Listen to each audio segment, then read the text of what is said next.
I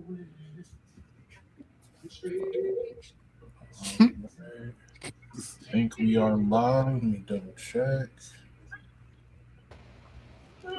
You say we live. Says we live. All right, I'm gonna check the stream real quick. Live, live, live. All right, y'all. We are live. You know what I'm saying? Back in the building. You know what I'm saying? Hip hop chaos, as they say. Episode 7. We got a bunch of special guests in the building. Go and do some intros. Doughboy, what's good, bro? Yo, what's good? Yo, this Doughboy. I don't care what you think network. I don't care what you think podcast, man. Appreciate y'all for having me in. Yes, sir. Yes, sir. Ray Spitter, what's good, man? Yo, it's your boy Ray Spitter, man. The coolest podcaster in the world, man. I don't care what you think podcast, the Another Day show. Just tap in with me, man. Yes, sir. Yes, sir. The infamous Jay Roebuck. Oh, it's on me. What's good, everybody? I go by the name Jay Roebuck. If you're into sports, music, or anything in between pop culture, make sure you link my channel. Also, head to my Instagram. Everything is j.roebuck. Everything you need is there if you're ready to turn up and also learn something at the same time. Yes, sir. Yes, sir. I like that. The king of the family. I don't have a well put together. Yeah, that's nasty, bro. That's your thing. Like, you want me to go after him, and it's like, hey, it's D-Fred Daily. We in the building. That's all I got. That's all I got. It's crazy. The family. The family in the building. What's good, Charles? Charles Brown in the building. What's good? What's good? How we looking? Yo, hold on. Let's not skip that, yo. This is history right here, yo. We've never seen Charles on the same stream with D-Friend and Jay Roebuck. They right next to each other, too. We're all in the row. We're all right here. Yo, Chad, this is Thursday night entertainment just for you guys, man. Yes, sir. Yes, sir. Showtime. Philly I'm trying to Swain in the stream it building. right now. What's good, Philly? What's up, man? I'm just here so I don't get fined. I feel that. Legend, how you doing, bro? What's What's up, good? man? What's good, man? Thank you for the first invite. Appreciate y'all. My channel is about all things, everything. I provide my point of view on sports, music, trending fashion, anything about everything. So thanks a lot for letting me join. Absolutely, absolutely. Nice having you, bro. And then we have the man of the hour. The chick is up. The one, the only. Yo, first off, that was a nasty ass thumbnail, you fucking glazer. What was nasty about it? War do you disgusting ass glazer, bro. The nigga don't even know you, bro. You sick. How do you know that? How do you know that? Glazer. He might. He don't know you, bro. All right. Nasty. All right, bro. All right. What up, Chad? What up? Shout out to the chat. Shout out everyone in the chat. Vernon, Flying Low, Day One, Mississippi Billy, J. Cool. Oh, shout out my guy Billy, man. Yeah, that's my day one right there. Like he's a mod too. Shout out Billy. Shout out everyone. So we're gonna get right into it, bro. Mr. Chigs Move. I believe. Nah, hold on. We gotta start with the game, brother. Oh, you want to start with that's the game? The real breaking news. Oh, right. Niggas don't care about this shit. The game is the real breaking news. Niggas don't want to talk about it. All right. No, we'll get to it. Nah, this is early. What's not that bad to say about JC on, man? Don't do that. What we doing? I mean, that is true. West Coast legend. So, the game dropped a record called No Breaks featuring Drake. I believe Academics broke it on stream. What are our initial thoughts on it, bro? I know Doughboy, he's starting off with the Drake. Man. And this ain't nothing to do with Drake. That shit is just ass. Because niggas is Can we play a snippet, War dude? Word, I wanted to hear it. I was about to go listen to it in my AirPod, but if y'all gonna play it, yeah. Play the bullshit. Play it. I would try to play it, but my shit kind of slow. I don't know if any of y'all want to pull it up. Hold on, I could try to pull I'll it play up real it. Yeah, quick. all right. You like your side chick. See, friend, you got it? Let me try. I'm gonna try to put the Bluetooth on my thing. We can listen. Make sure y'all like the stream, y'all. The only reason I listened to it was because I saw Drake on there, and I'm like looking for Drake, and I'm like, okay, where he at? We can't say Drake's name too much, or Doughboy gonna have an aneurysm. So we got Incredible, man. Y'all can hear this? Drop that shit. Yeah, you can hear that. Y'all can hear it? D-Frank, cut it, bro. I don't know. We don't want no fucking copyright. I don't know everybody. Too late. age in here, but man, that shit sound like You know, back in the day when we used to be downloading illegal music off LimeWire and shit, it sound like one of them shits you click on thinking you downloaded a song and a random artist just pop up. Game is wilding for that. I'm not even gonna lie, bro. That's my man's. Like, yo, there is nothing that nigga can do that can bring him back to where he think he still is. Yo, wait. He don't have to be brought back to nothing. He can just be the game for the rest of his life. He think he's still there. Like in his mind, he think he's still 05 game. Why wouldn't he? Of course he would. If I was a game, I would too. Bro, that shit been over. And he can see his numbers before you can see his numbers. He know it been over. Which is why he doing a bunch of bullshit. There was no reason to be like, yo, we got Drake on that record, so Drake could just take no break. The song could have been all right. Like it could have been all right song. But it's just a little too much going on for me personally. Yeah, I don't know what bro got going on. It could have been a good song without all that extra, just incredible, like all that shit. I think that's just because the radio DJs played it. You know, they like to put their little thing over it so they can do. I don't think that's on the real track. That's just like the radio DJs do that type of shit. That nigga ran out of shit to rap about years ago, and niggas hold him to the title. Like I said, like you said, why wouldn't he be? Niggas talk about him in 2026 like he's still the nigga from 05. Yo, you ain't been that. I mean, if you're talking bars, then yeah, but and yo, ain't nobody in this live stream bump the game anything.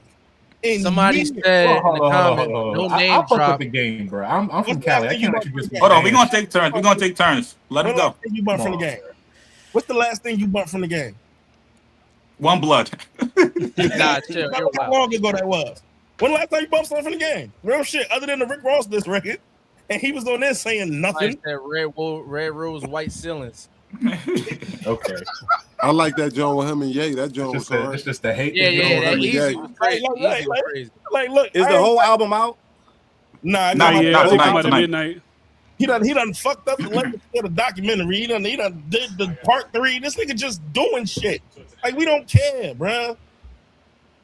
Like I don't care about none of that shit he talk about. I don't care about him and Kendrick and the King of Compton and I'm signed with Drake. I don't care about none of that shit. Nigga, make quality music. You used to do it. You used to got that in rotation. Can I interject here? Go ahead. Yeah. All right. Well, I appreciate the feedback on the record. Two things. What year the Game's debut album dropped? Oh what? 05. Yeah. 05. We are in 2026. So we're 21 years into Game's career. I don't think anyone's thinking that he's returning to his peak. That's like asking LeBron James to beat 2015 and 16 LeBron. That guy's gone. Whoa. No, he's not. Let me finish. Let me finish. Now, the other part of this is it's a fun record. What did you want him to go out there and talk? He's addressing something that people have been talking about. Everyone says you shouldn't have brought Drake to Compton. Everyone says you shouldn't be siding with Drake. Everyone says people have been feeling a kind of way. You got people in the media running around saying whatever about Game and trying to bring up these old stories. He's just addressing the things that people have been saying. Instead of doing an interview or typing it on Instagram, he put it on a record. I'm not expecting some crazy lyrical thing. It's a fun song. You got Drake on the hook, and you dropped it at the perfect time to gain momentum for your album. Strategically, it makes sense, and we don't know what the rest of the project sounds like. So I would say this song is far from whack or trash. This is exactly what I would expect from someone who's about to put out an album in 2 hours. Okay, so to answer the whole thing about 05, none of the fans think he's returning to that. The game thinks he never left that. So when you use the LeBron James analogy, Bron know he's not the same Bron. The game don't think he's not the same game. The game still think he's that dude in his prime, and he's not. And he said it on every platform he's been on in the past 2 years, from Shannon Sharp to whoever will talk to him.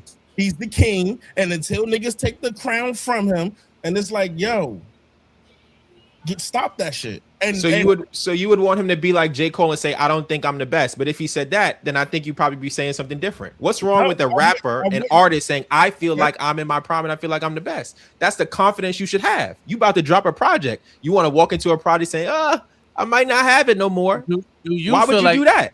Do you feel like the Game in his prime? No, I don't expect any rapper who's been rapping for 20 years to be in their prime. Is Rick Ross in his prime? He just dropped the album. No, Rick but Ross prime no. left a long time ago. Rick Ross is also like this. Is my thing. When the game's not putting out music, and the game like if game ain't putting out an album, he just putting out songs. Game don't do none of this shit. He just dropped records. He ain't do none of this type of promo for Dramatica. None of it. Yeah, was anybody speaking on his? Was anyone speaking on his name back then? Doing mad promo for Dramatica. Hold on. Nobody was speaking on his name just now. He put his name out there and made niggas speak on his name. That is true. That's not true. That is, what are you talking about? He been doing this campaign since they was beefing.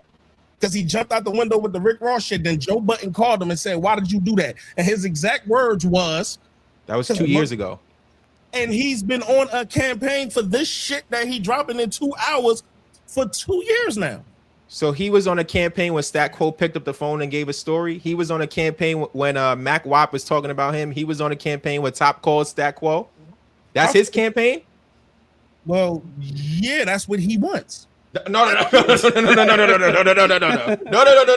can't. I'm not gonna let you wiggle out of that. I'm not wiggling out of nothing. When he first came back and everybody heard him rap and he dissed Rick Ross never responds. And when niggas do shit like that, when they baiting for somebody to talk to them, if you don't respond, they disappear. That was 2 years ago. I listen to me. I'm giving you you good. That's 2 years. Listen to me. He did that. And then after he did that, the game proceeded because you saying when he did that shit did you see him on Shannon Sharp podcast? Because that was before. That was before Stat Quo did that. He was on when was he on Shannon Sharp's podcast? How many weeks? Podcast before that? How many weeks?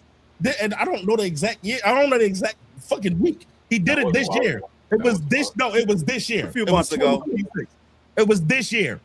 His album is dropping this year. This year he set up there and said he was the king. He was the best rapper from Compton. He was this, he was that. I'm not well. I mean, that's just rapper shit though. That's just like what they do, like the way he's supposed to do. That's been for 21 years in a row. He's been saying that. I'm not mad that he talks rapper shit. But if niggas gonna sit here and not look at this nigga stirring up shit to put his name in it so you could go play, nobody up here gonna listen to that shit. Probably Philly is. I'm from Cali. Listen to what? The documentary 3? No, we gonna listen to documentary 3. Come on. Who else are you listening to? Like, y'all gonna come up here and be honest? Yeah, if it's trash, we'll say the documentary 3 was trash. Honest about Dramatica. Not one nigga was honest about it. Dramatica was a good album, bro. Dramatic was good, bro. I'm done. Dramatic was good. I don't know what you call good. Dramatic was okay, bro. Like, take away the Eminem diss. That wasn't that bad of a record. That was not a bad record. Yeah. I'm gonna have to go on record. The Eminem diss made it terrible. That made it trash. But he has some joints on there. I'm gonna keep it up. Y'all can keep the game. Y'all can bump that shit. The Kanye record was on. Keep that record, man. Damn, you don't want to listen to the documentary 3? Come on. No, you saying that shit like it was the documentary 1. No, I don't want to hear that shit. You don't know. We ain't heard it yet. It might be. You never know. So, my chat said he was on Shannon Sharp in December. So if you think he's been on a 10-month rollout, that might be wrong. A while ago. You know what? Thank y'all. You know what? Y'all can have the interesting dynamic is seeing the Drake guys have to automatically start to defend it. It ain't even out. Here we go. We didn't even brought up Drake. Nobody said nothing about Drake. It is Drake. We said nothing about Drake. D-Friend already. Yo, it only took about 15 minutes, chat. They got talking points already. They already telling you the album's fire. Drake is only on the hook, guys. Drake only on the hook, my niggas. We already talking about his fire. Listen, slow down. Slow down. That's all I want to say. I know you guys got orders, but let's slow down.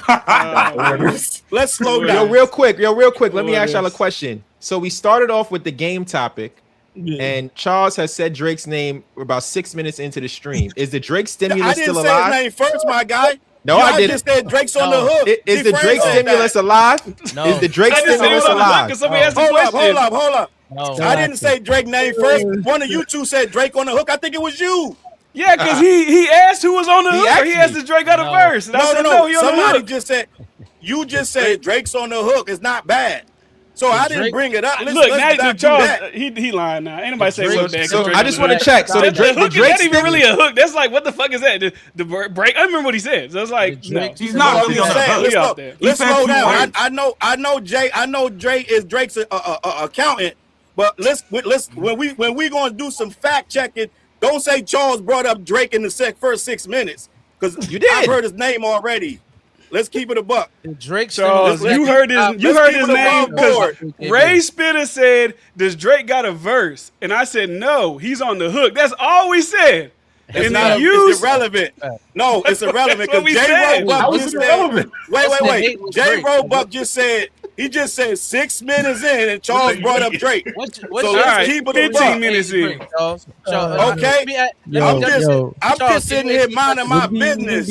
I'm drinking out my Star Wars cup, and you said Charles said this and that. I just want to know why you hate Drake. That's it. That's all I want to know. Why you hate Drake? Where does that hate come from? Who said hate Drake? Was that Ray? Yeah, that's Ray Spitter talking. That was Ray. Salute the Ray Spitter in the building. You said why I hate Drake? Yeah, I do not hate Drake. I've never said I hate Drake. Oh, the chat said otherwise. I was just asking. Start pulling up clips. Let's not do that. But this is the all right. So, Chigs, let me get in here real quick, Chigs. This is what I'm talking about. Nigga can't say nigga did some fucked up shit without hating. I'm just talking about what the nigga do every day. I'm just talking about what we've been seeing over the past 2 years. Give me an example. When I talk about a lot of things, I don't hate no one. But when I say Drake did this, that, and the third, they say you hating Drake. Ain't no hate. It's not none of us hate. I don't know what you say. I need an example. I've never seen. So okay. So I'm gonna give you an example. So when I say the nigga called his lawyer, he called Hanson when he lost that battle.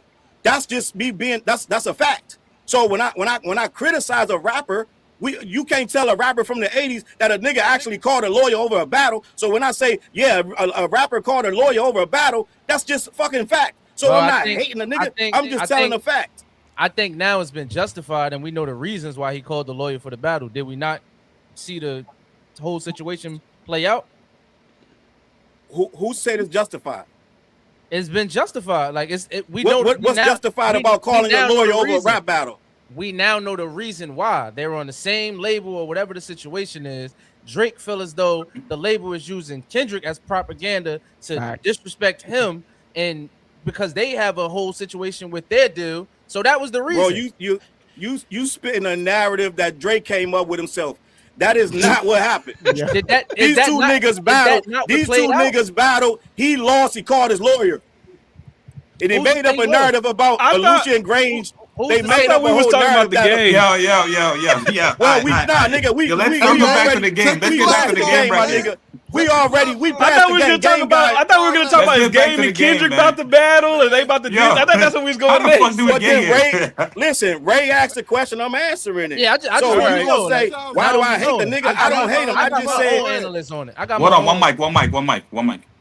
Pardon me. I got my own analyst on it. That's all I'm saying. I don't understand the hate. All I'm saying is we know what was. What part of me saying that he called his lawyer is hate? What that got to do with the rap? Did he call his lawyer? He definitely did. Do we know the reason did he call him over a rap battle? Did he call him over what was said to him in a rap battle? No.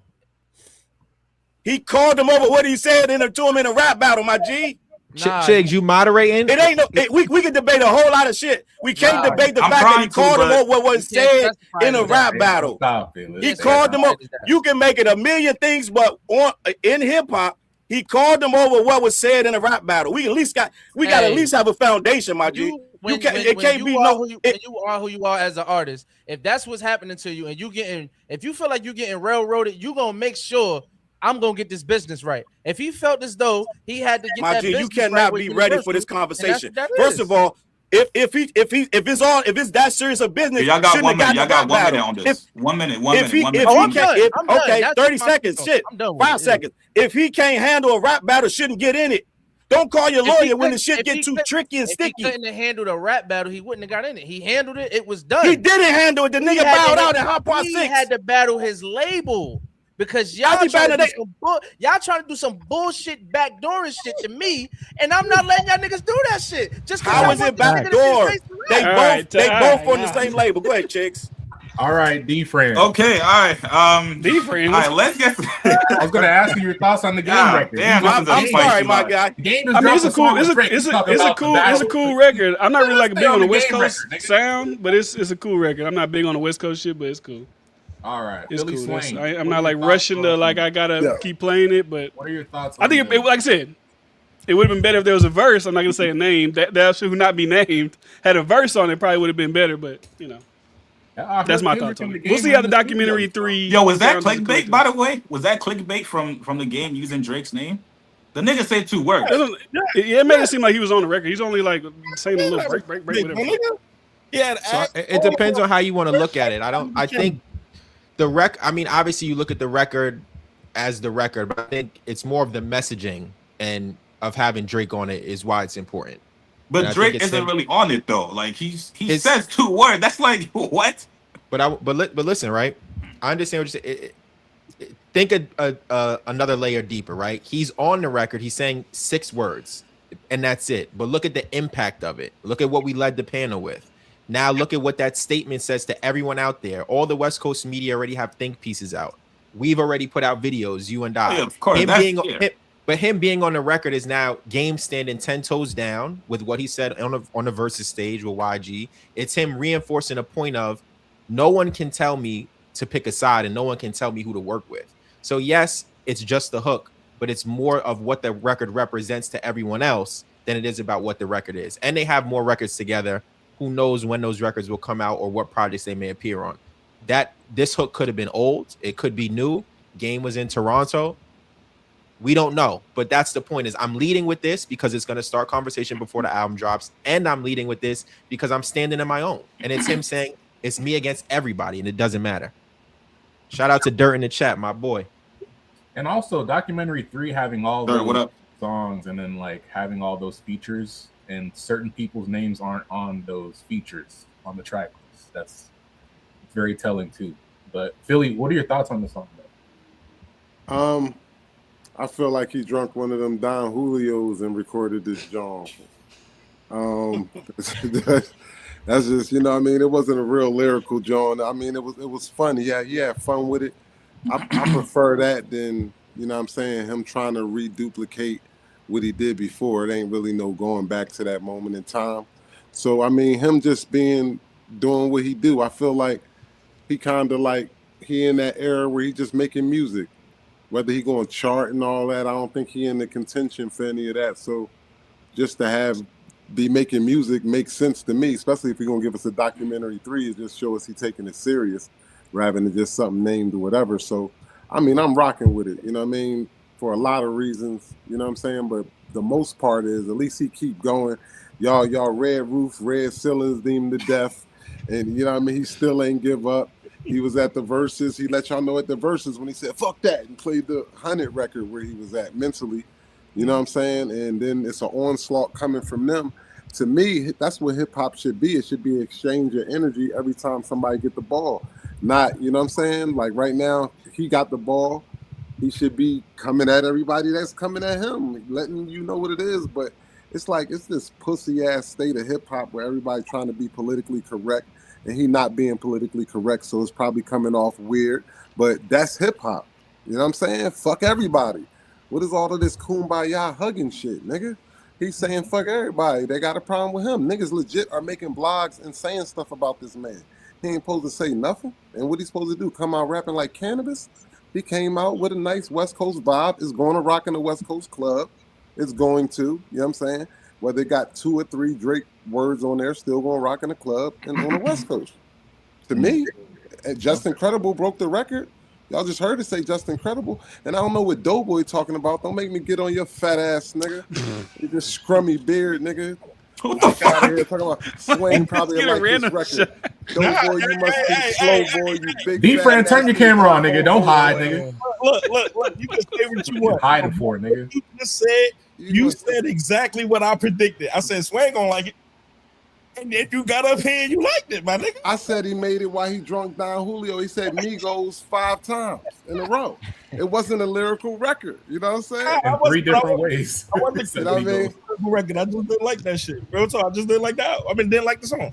It sounds like you don't like the game, man. You've been tracking this. You've been tracking this move for 2 years in a row, man. I got the game on. I got the game on vinyl. I'm a vinyl collector. I got the game music. He got classics. I just don't like it. Okay. I just don't like it. I ain't gonna get into the other specifics, but to answer that question you asked about that Drake stimulus package, that shit been done since Block Boy JB.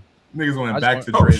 Hold on. Bringing up Drake. Let Legend get in the. Let Legend. What he think over here? What you think about the song, man? Oh man, the song with Game, bro. I feel like Game talked his shit. You know what I mean? Like it was due, man. It was time for it to come. It was time for it to happen. And I love that he had Drake on there only doing the hook because it goes to show you that he don't need Drake for any dissing or any shine. He just need him on the song to show you that he still backs the people he was always loyal with. You know what I mean? And if I was Game, I would do the same. Like Drake did a lot for him. You know what I mean? And the song itself, though, out of a 10, I would give it a solid 7. You know what I mean? I felt like Drake's verse would have made it a little better, but just hearing it a few times and then when we just streamed it right now, I started liking it a little more. I started bopping my head a little more. I feel like I got to go outside, listen to it in the car, and see how it really hits, you know? And when you see them nasty hoes tonight. listening, you're going to like it. Hell yeah. You know, any Drake song I listen with him, you know, I start loving that song, bro. Hey, so Authentic, have you heard Carter 6 before? Carter 6? Yeah, have you heard it? The album? Bro, Where's Carter 6 coming from? I was gonna ask, you think that's gonna be better than live, documentary 3? Because Carter 6, I know the D fans like, oh, what the fuck? But Bryce is a pretty big Lil Wayne fan. I don't know. Carter 6, documentary 3. A lot of speak of the devil, here's Bryce right now. Shit. Yeah, nah, for sure, bro. Carter 6, it kind of let me down as a day one Lil Wayne fan. God damn. But you know, to hear a few songs on there that I could still bop my head to, I was proud of him. You know, he could still perform on the tracks, and even in concert, I went to go see him when he was in LA for the Carter 6 tour. And man, I felt like I was in shock, you know, like I was like, damn, finally got to see this guy live performing. And you know, a lot of people were talking shit about his performances, man. You got to go out there yourself and hear the music. And if you're a Wayne fan, there's no way you're not gonna have fun. You know what I mean? And compared to documentary 3, let's see, man. Let's hear it all out. You know, I love Wayne. Wayne is probably my top 3 rapper of all time. And you know, for sure, man. And then Drake and Wayne, any collab they've had throughout the years, you know, they were gonna come out with the first collab rap album before Jay-Z and Kanye heard that they were gonna do that, and then they rushed it and came out with their own Watch the Throne. But yeah, man, the Game, he ate on this track. He talked his shit, you know, as he should. Salute. Shout out to Sean APP in the chat. He donated 10. He said Kendrick is never gonna diss Game. He respects him too much still, and Kendrick won't let Game get the satisfaction of getting him out of character. Kendrick gonna keep Game yelling at the void. What the hell does that mean? Like, what the fuck do that mean, bro? How you know that's not Kendrick? I think he's trying to say that, you know, Game is never going to directly go at Kendrick. He's never going to say his name on the record. Oh, okay. Yeah, I don't think he's going to say anything. Listen, man, I'm not too mad at this record, right? If I'm dropping my album tonight, this is the perfect rollout record. It's got everybody talking. Nobody had any idea that fucking Game was going to be dropping tonight. You know, so this record, I gotta give it a 6.8. I think it was cool to hear Game on the West Coast beat. Why not just? I don't remember the last time that we heard him on it. What'd you say? No, what's the dirt said? What's the dirt said? Kendrick gonna duck the Game like he been ducking Joey Badass. Dirt is trolling. Dirt, yeah. Shout out to Dirt. If I was Kendrick, I'd duck Joey Badass too. I ain't gonna lie. Oh shit. All right, man, y'all niggas trolling. And that's a West Coast nigga saying that? Jesus Christ. I'm just saying. But it's the game. The Game, I don't know about that because you got to address the Game because that's the Game. But Joey Badass, come on. Joey Badass from New York too, so it's that New York rap. It's a little bit different than that LA and that West Coast rap. So tell Joey to go at Tyler the Creator. That's a little bit more even. I'm not even getting into that, man. Anyways, Chigs, my bad. How everybody night going, man? Go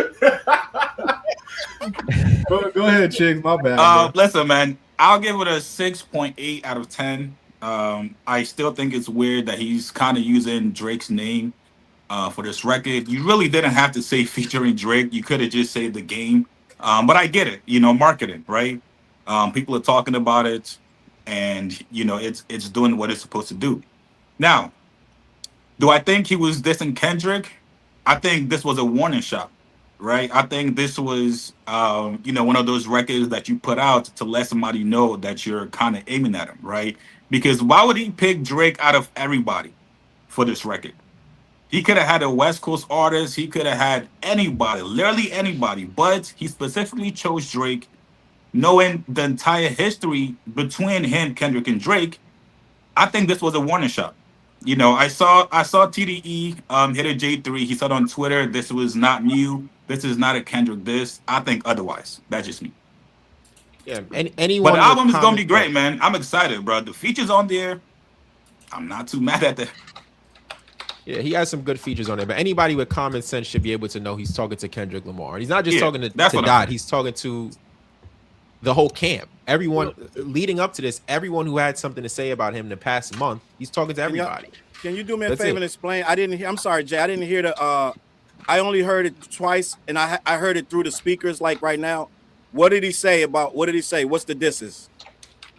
So in terms of everybody telling me to pick a side, I'm gonna choose homicide. So instead of me choosing to align myself with obviously just the West Coast and disengage with Drake and sever that relationship, I will choose to kill everybody, right? I don't have all the lyrics on the top of my head. It just dropped. I've only listened to it. Talked about sliding too, sliding with Drake or Drake like, or whatever. Me, Drake, and Drake with the Three Amigos, all of those things. It's all the literary play on Drake and Drake. He's saying I'm with Drake. So essentially, what he's saying is no one can make me do anything that I don't want to do. That's the whole point. So what if? My fault. Now continue what you're saying before I ask what I asked. No, that was pretty much it. You can ask the question. Go ahead. No, I was saying like, what if like bro just really rapping? Like what if none of this shit is nothing that the fans think it is? And this is just, I know this what rap is we supposed to figure out what they talking about and shit. But what if he really just rapping? Like, and what if the song is old? Then what? So I think Game still knows by putting this out with Drake on, and people are automatically gonna, imply that it is about Kendrick. So even if it's not, even if he went into a recording and he wasn't talking about Kendrick, he knows packaging the way that he did, they're gonna think it's about, especially after the whole they rehashed the 100 thing, and they're gonna think that it is, even if it wasn't. So I think but look at the cover art tells you exactly what it is, right? It's a car that's burned down. It's not a GNX, but it resembles. It looks like a GNX. It's the same still shot. So again, people can do all the tiptoeing around it that they want to do. Oh, it's not a diss. Oh, he's not talking to him. He's visually showing you.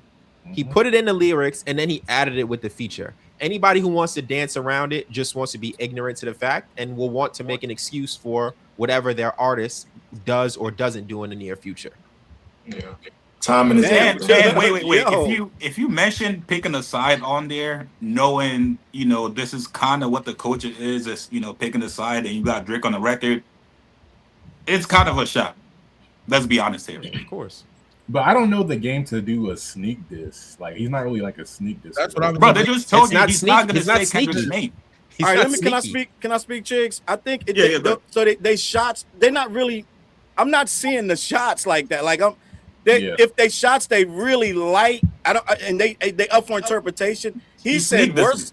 He said worse stuff than this, and people were like, I don't know, right? But so it's like these ain't that shots. Like it ain't like Kendrick gotta respond. I ain't hear nothing that from based on what you guys are telling me. What I heard the record twice.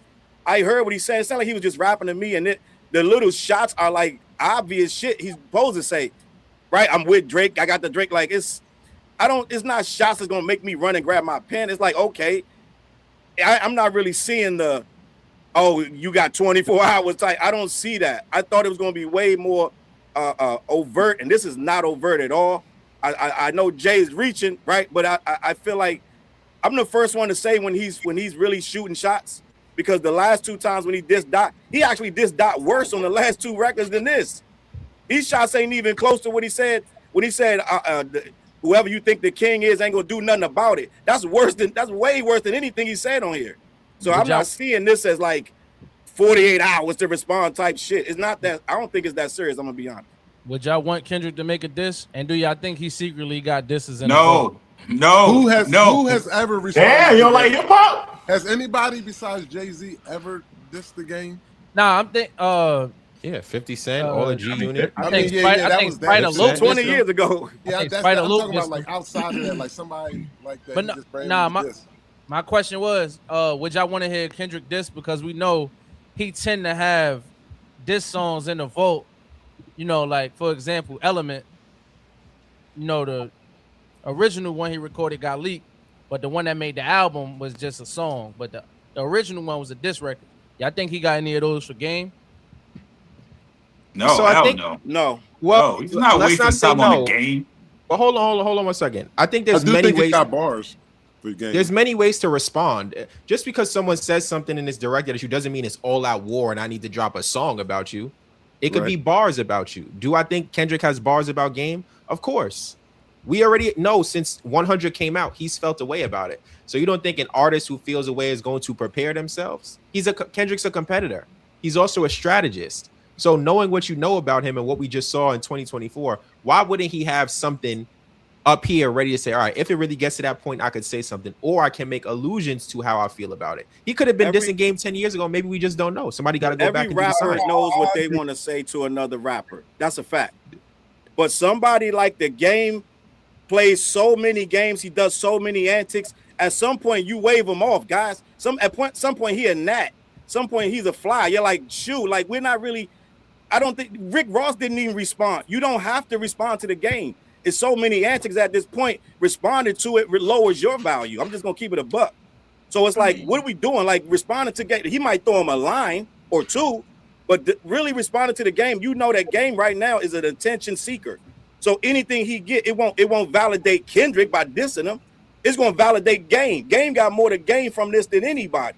So Eminem ignored him, right? So anybody of any real stature, we know Game off to the side, mad that he wasn't at the Super Bowl. We know he mad about 100 things. So it's like, why would you diss him and give him more energy? He's still tiptoeing, even if these are disses, still tiptoeing with him, right? He ain't really been. If he mad, he know he's not going to upset them politics over there.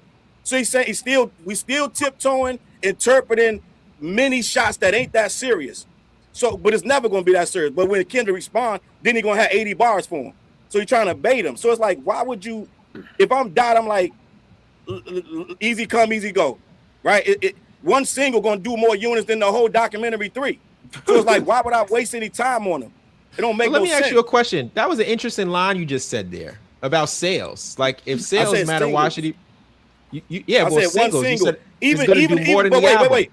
But that could even mean that don't necessarily mean sales. That means to the culture. One song by Dot is going to be bigger to the culture than the whole documentary 3. So why would he respond to him? I know where you're trying to go, Jay, and I hear you, but this not a sales conversation yet. I know we're going to get there. Well, Drake is the number one artist in the world, but we're not there yet. Okay, so we're going to give you your moment. Man, ain't nobody bring Drake up, man. I didn't say that. My question is this, right? When we talk about Kendrick, who does he have to respond to? I mean, this is like the only person I've ever heard of who has to talk to no one. When Jay was rapping, Jay talked to everybody. 50 talked to everybody. These are guys those are my 2 favorite rappers. Even Kanye was dissing people. So why is it that when it comes to Kendrick, everybody's like, oh, well, he don't need to respond. Oh, why not? Not the Game, brother. Not the Game, bro. So who does he have to respond to? Who does he have to respond to? Both West Coast. They both run West Coast. I mean, nobody. After the top 10. If Nelly had to respond to KRS-One. I felt like he should have responded to Joey Badass. I'm on that side. But I'm not on the side of him responding to the Game, because the way I look at the Game, I look at the Game like he doing this. I'm talking to Kendrick. Y'all feel like I'm talking to Kendrick, but I ain't gonna say boy. Respectfully, brother. If I'm getting ready to perform at the Super Bowl, you think I'm taking time out to write raps for Joey Badass? Hear me out. He ain't let my little homies do that. Yeah, no, he ain't respond. He washed his little homies up already. He said, "Who should Kendrick respond to?" I felt like he didn't wash him up. To Joey Badass, but I also felt like what the Game is doing is, I'm gonna diss you enough, and hopefully you get in your feelings and respond. And when you diss me, then I'm gonna respond like I never was talking to Kendrick. Kendrick was. I think they know Game's play, and that's why they don't respond to Game. Because the Game is just going to sit there, I'm going to this, but I ain't saying nigga name. And then when the nigga respond, Game going to go, yo, them niggas attack me. So I'm responding. When it's like, nah, Game, that ain't bro. I'm not mad at that analysis, but I do wonder, who does he have to respond to? Why is it this automatic pass? The Joey, I felt like it, and I'm a Joey badass. I agree. Right, man. I ain't want to say it. If Kendrick is this big bad boogeyman guy that everybody claims to be, the only other person he can respond to, the dish did drop. He should have said something to J. Cole. All right, I'm out of here. J. Cole. Hey, Ray, let me ask you a question. Cole? Ray, let me ask you a question, Ray. Yes. Ray, you remember a movie named Rocky in Clubber Lane, right? Yep, my favorite movie series. You remember how much shit talking Clubber Lane had to do to get Rocky to move? Okay. Remember Apollo Creed was picking fighters. The champ picks who he fight. He don't gotta fight just because you say something. The champ gonna fight who's worthy. He gonna fight who he decide to fight. Hip hop, Charles. You can't do that. Wait. Okay, so imagine this. Everybody that say something, you gotta respond. What kind of world is that?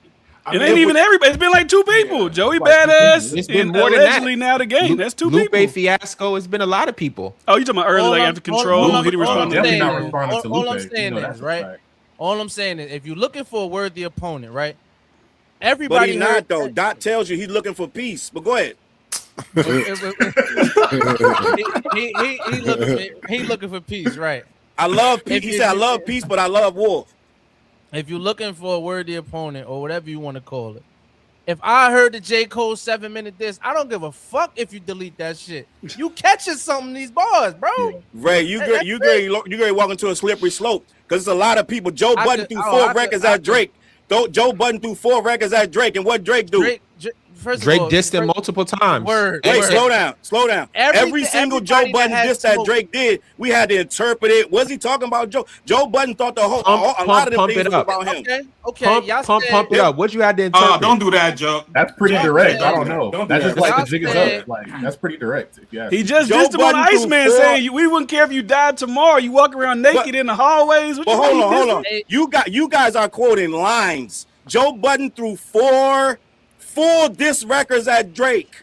You guys are quoting subs and lines. It's not so it's like not really what a I sub. just We said. know you're talking about. He never responded to Joe Budden. He dissed him multiple times. But this is and it doesn't matter whatever people's response is. I think it's just a worthy question. Is that no one wants to talk about this thing where why does this artist not have to respond? When Jay-Z responded to 50 Cent, 50 Cent was nowhere near the artist he was when Get Rich or Die Trying came out. Nowhere near the artist. So if you're saying, oh, well, Jay was going to sell more than 50, so what? He still responded. Jay was responding to Cam and Dipset when Cam and Dipset weren't at his level. Jay threw one line at 50. No. So, hold on. But this is the thing. When it comes down to it, I like Kendrick Lamar, but it's too much coddling and making excuses. Joey washed up all his minions. He should have came outside. Lupe Fiasco is a rapper of his caliber. If y'all want to talk lyricism, said nothing, and then we didn't even really get the Drake full diss until 2024. Let's stay right there on Joey Badass, right? Kendrick knows it was bullshit. He put Ab-Soul on his tour. It was all bullshit. Why would Dot move for that? Hip hop is BS. You're one of the people who talks about the core tenets of hip hop. Hold on. No, is a core tenet of hip hop. So wait, sounds like he knew that Joey. First of all, he knew that Joey Badass was baiting him. It wasn't no real beef. It wasn't no real shit. Joey Badass put Ab-Soul right on his tour right after that. You don't have to have real beef to do music. They don't gotta want to destroy each other in real life. They just battle to do this. So it's not even I put Ab-Soul on my tour. No, I dissed you in front of your brother, and you still ain't do nothing. How we diss him?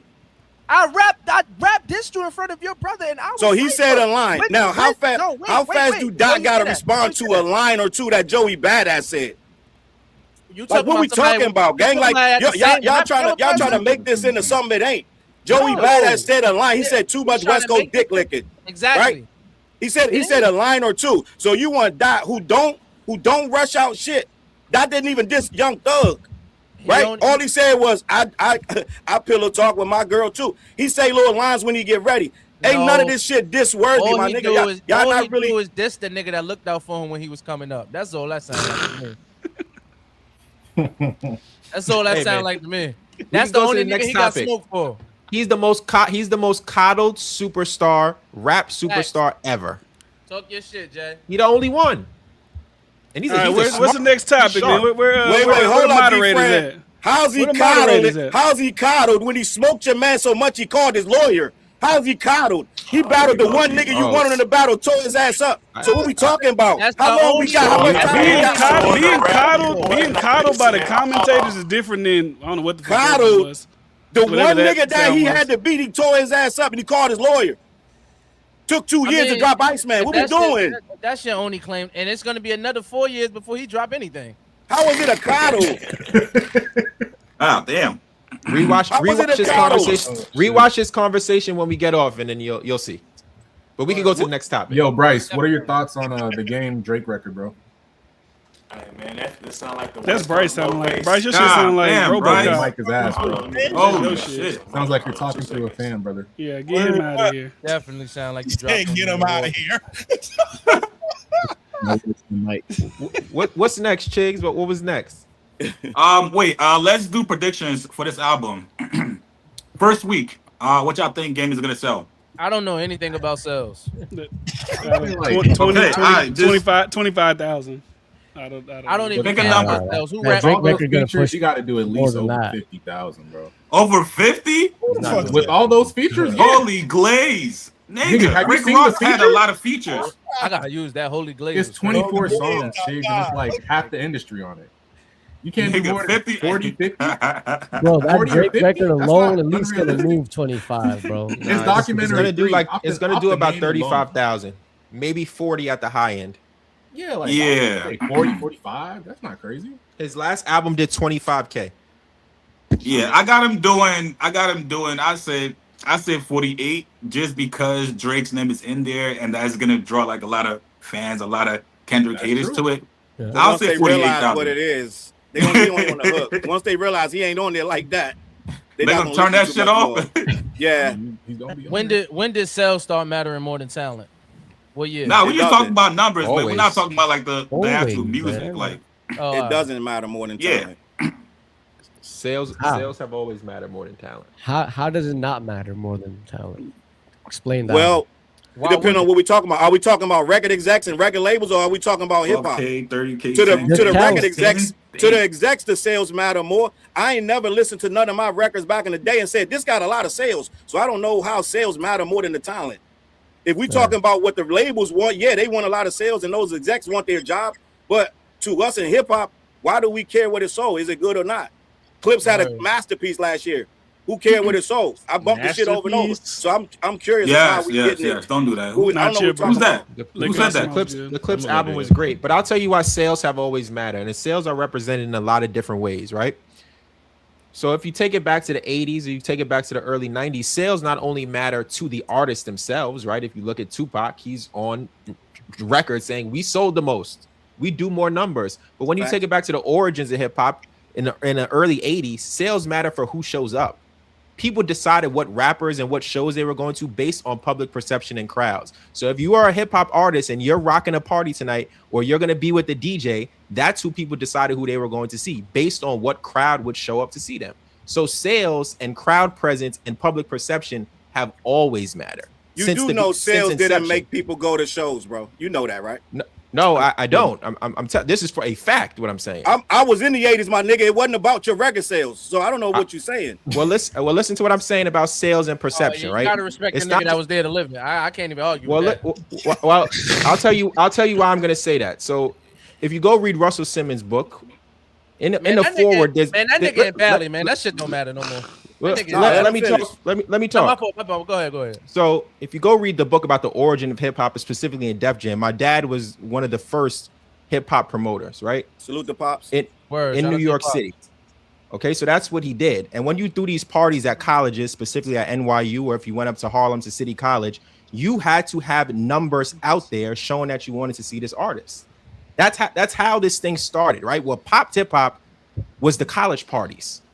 Def Jam started in a dorm room. So you Facts. always had to have a metric to back it up. Yo, this guy sold all of his tapes. There's no more tapes left. We can't get it. There's scarcity. That Hold make on, people Jay. want to get the tape more. That has Jay. always mattered. It mattered who was hot in the streets. Somebody hot in the streets didn't even have an album out, Jay. So it's not about the sales. So if you couldn't buy the tape, what did that make you do? Go see them. You had to go source it, or you had to go see them. It has always mattered, especially because if the song wasn't playing on the radio, you had to know somebody to go buy the tape from, or know somebody to go get the flyer to get entry to the party. So numbers have and will always matter. Let me say something, Jay. Now, when Drake first came out and he started bubbling, that nigga was hot as fuck. He didn't even have an album. He came to my city. This nigga packed the shit out. I didn't know who the fuck he was, but he was on fucking fire with no fucking album yet.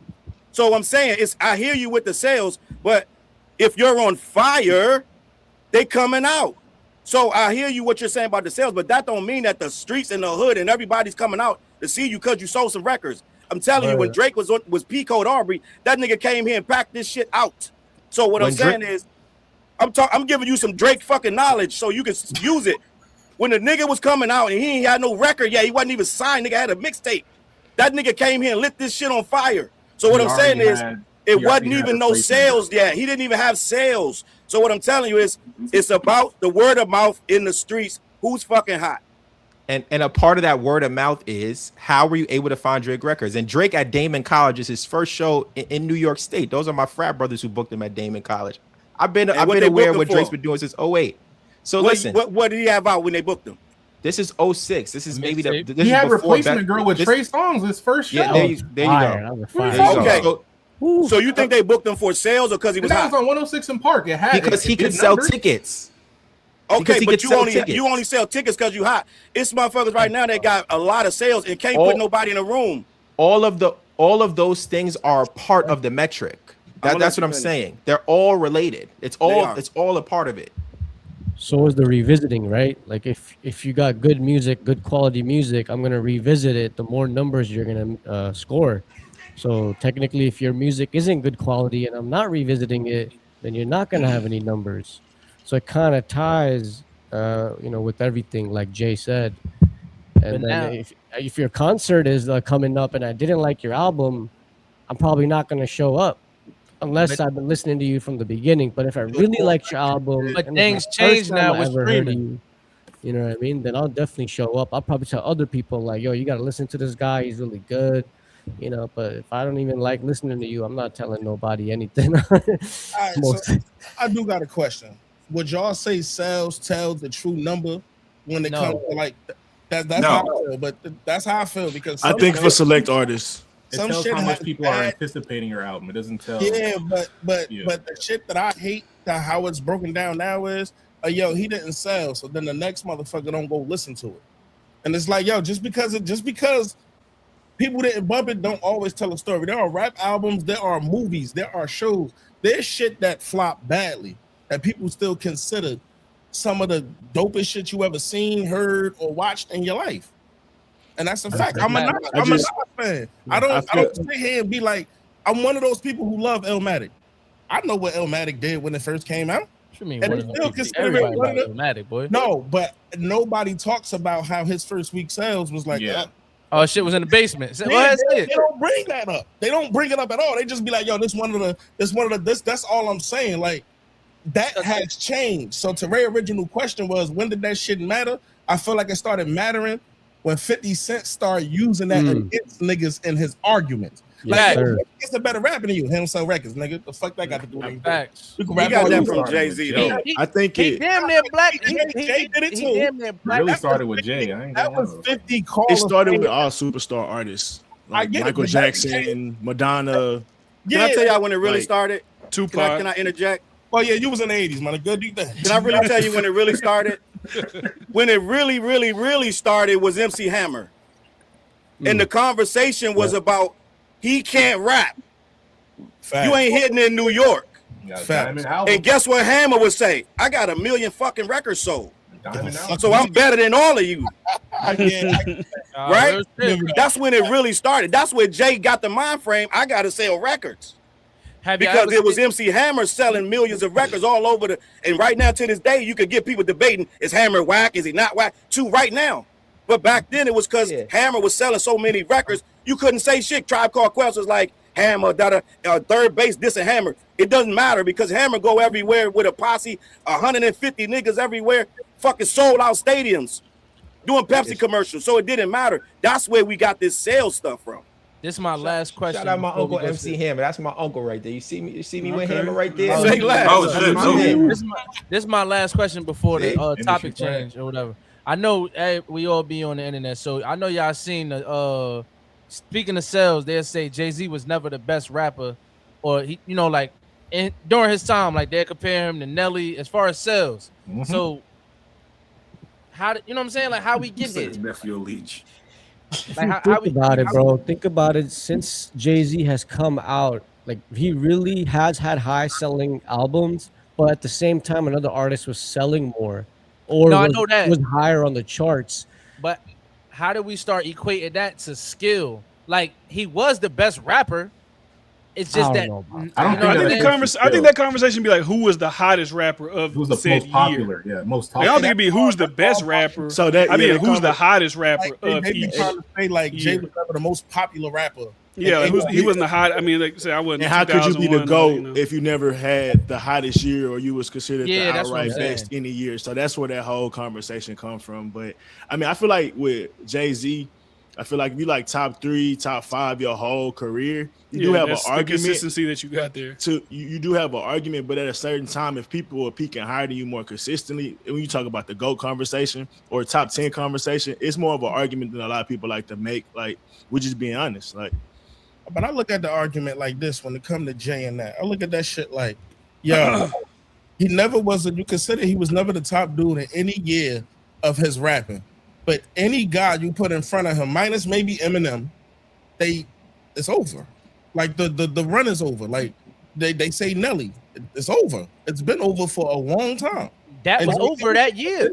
Nah, it wasn't over that yet. Nigga had 2 albums. That's Nah, Nelly had Country Grammar. He had Really? Nelly. He Oh, even had Sweat and Suit. We ain't gonna do that to Nelly. yeah, then, I mean, you got Wayne, when you got Jason you got Kanye. When Jay sit there and said y'all debuted in '96, my first album. It's 2026. No, that's what Jay-Z got on his consistency. Like he's that's still what here. people- That's that's how you get the greatness. That's how you get the But he also That's retired what I like 3 told times. somebody. That's why Nelly ain't in this conversation. That's why Ludacris ain't in this conversation because Jay said, yo, I seen them come and go. I seen them come and go, and I'm gonna be here. Every day a Star is Born wasn't made because he wasn't there. He seen the stars be born. Every day one is coming. They either gonna stay or they gonna bounce. And I watched them come and go since 1996.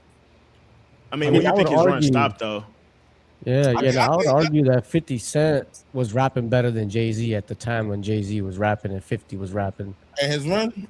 Say that. Wait. Say that one more No, time. that's gonna be I a ain't- clip. Look, 50 was rapping better than Jay-Z when they both were rapping around the same time. Legend, we might have to mute your Give me mic a- for saying that. Yeah, come on. I'm gonna keep it a buck with you, I my need. G. I ain't gonna even hold you. I just need a year because you just said some bullshit. I Nigga, just that need a nigga ain't year. Nah, never stand rap on it, better than no Legend. Stand on Jay-Z, it. nigga. Stand on it, bro.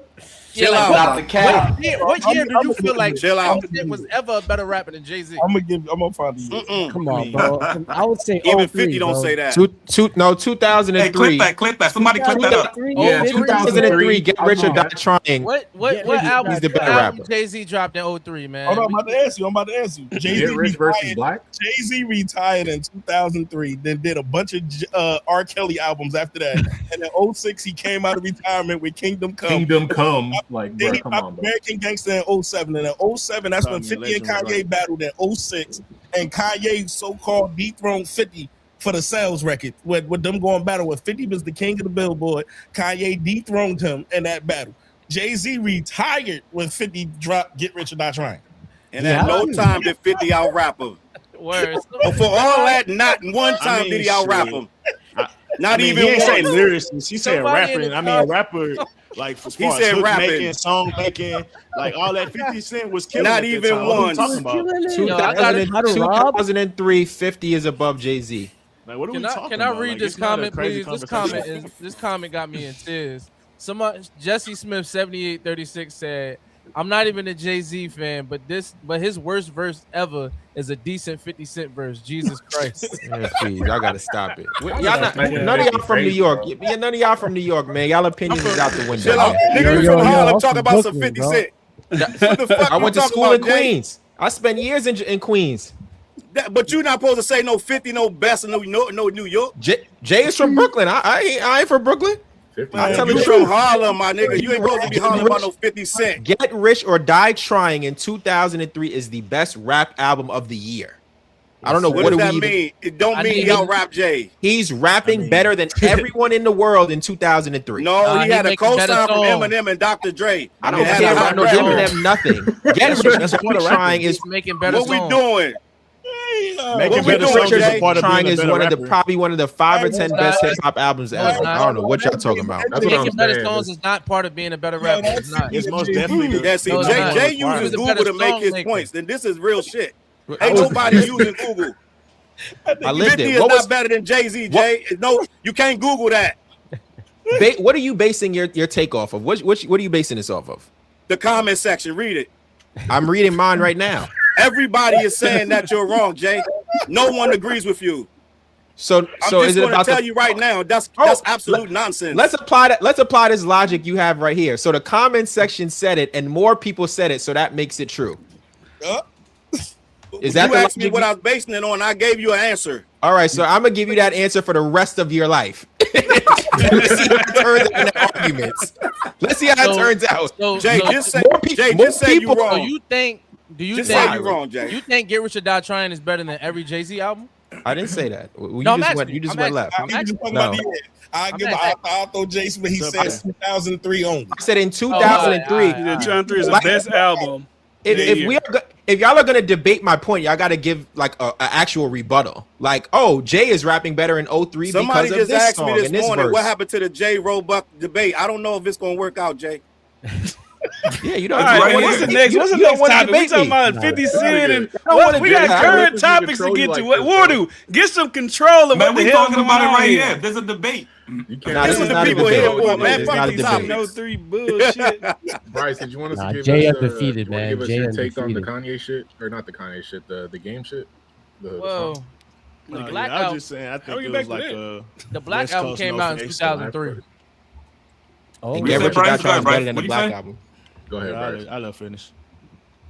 We ain't talking about no Jay-Z, man. Bro, Bryce, go ahead, bro.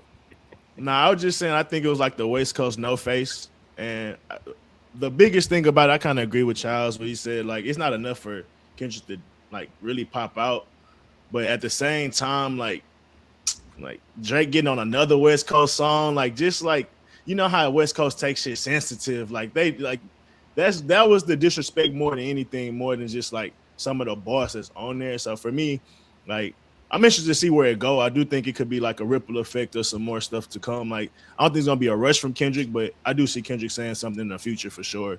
And I mean, we kind of already got into why he should or why he shouldn't, but I definitely think it's something on the road. Like it's too much, bro. It's too much just building up. Like it's too much smoke from the Drake situation. This West Coast conversation been happening for about 3 weeks between the game and Kendrick. Now we getting these records, and then I heard another record besides the record that we talking about, and it was like who made Game upset or something like that. So it's like who knows how much he might say even more on the album. Maybe this was just like an introduction to how he coming on the album type shit. So I think we're in interesting times. Definitely, yeah. I'll definitely be listening to documentary 3. A lot of features on there as the resident West Coast nigga on the panel. I can't wait to hear some good West Coast music. We got about an hour and 15 minutes before it drops. Yes, sir. Yes, sir. I will be there. Hey, Chigs, they asking about you in the chat about Act. Somebody said when you gonna get out of them. They want to get some. Let me read super chat. Hold on. Mm-hmm. Shout out to my guy DJ Generation. Salute. Toast God said that Milo skin was ass as fuck. Oscar, why did Game not drop Kendrick's name? Nigga say he's scared. I don't know. Peter Bill said, y'all boys in here, Jesus, it leaked. Toast God said, Drake sent me is in the trash can. God damn. Appreciate you guys, yo. Sean, I think we read this one, Sean. Yeah.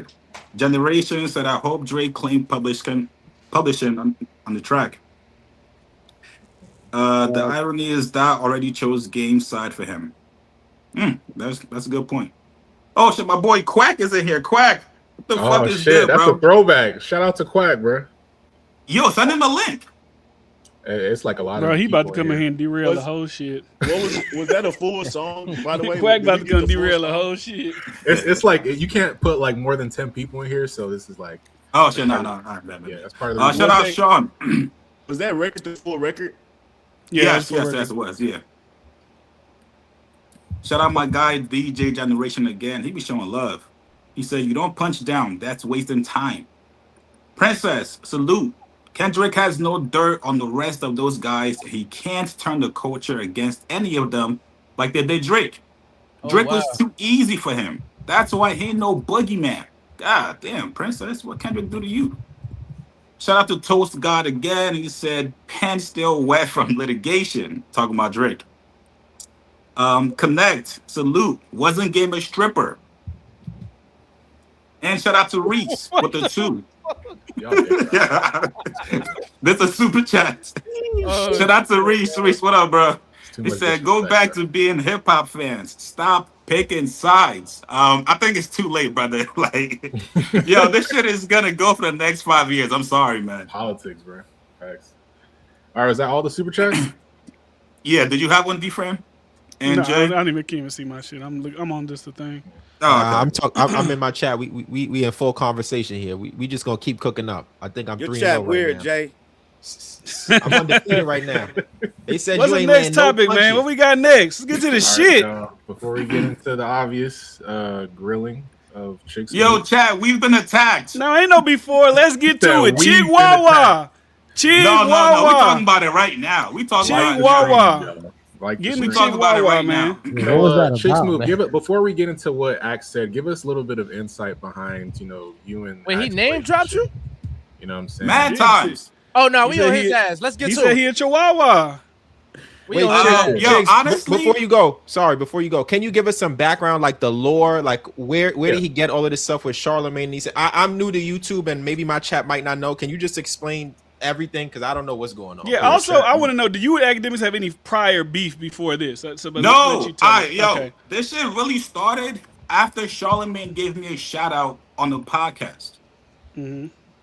They was going back and forth. Him, Grand Wizard, Ak. Charlemagne got on the podcast. He said, yo, shout out Chick Smooth. He referenced something that I talked about. And then from there on, Ak has been on this whole, Chigs is Charlemagne's guard dog and Charlemagne's attack dog. It's been very weird. Chigs does not do any smear campaigns.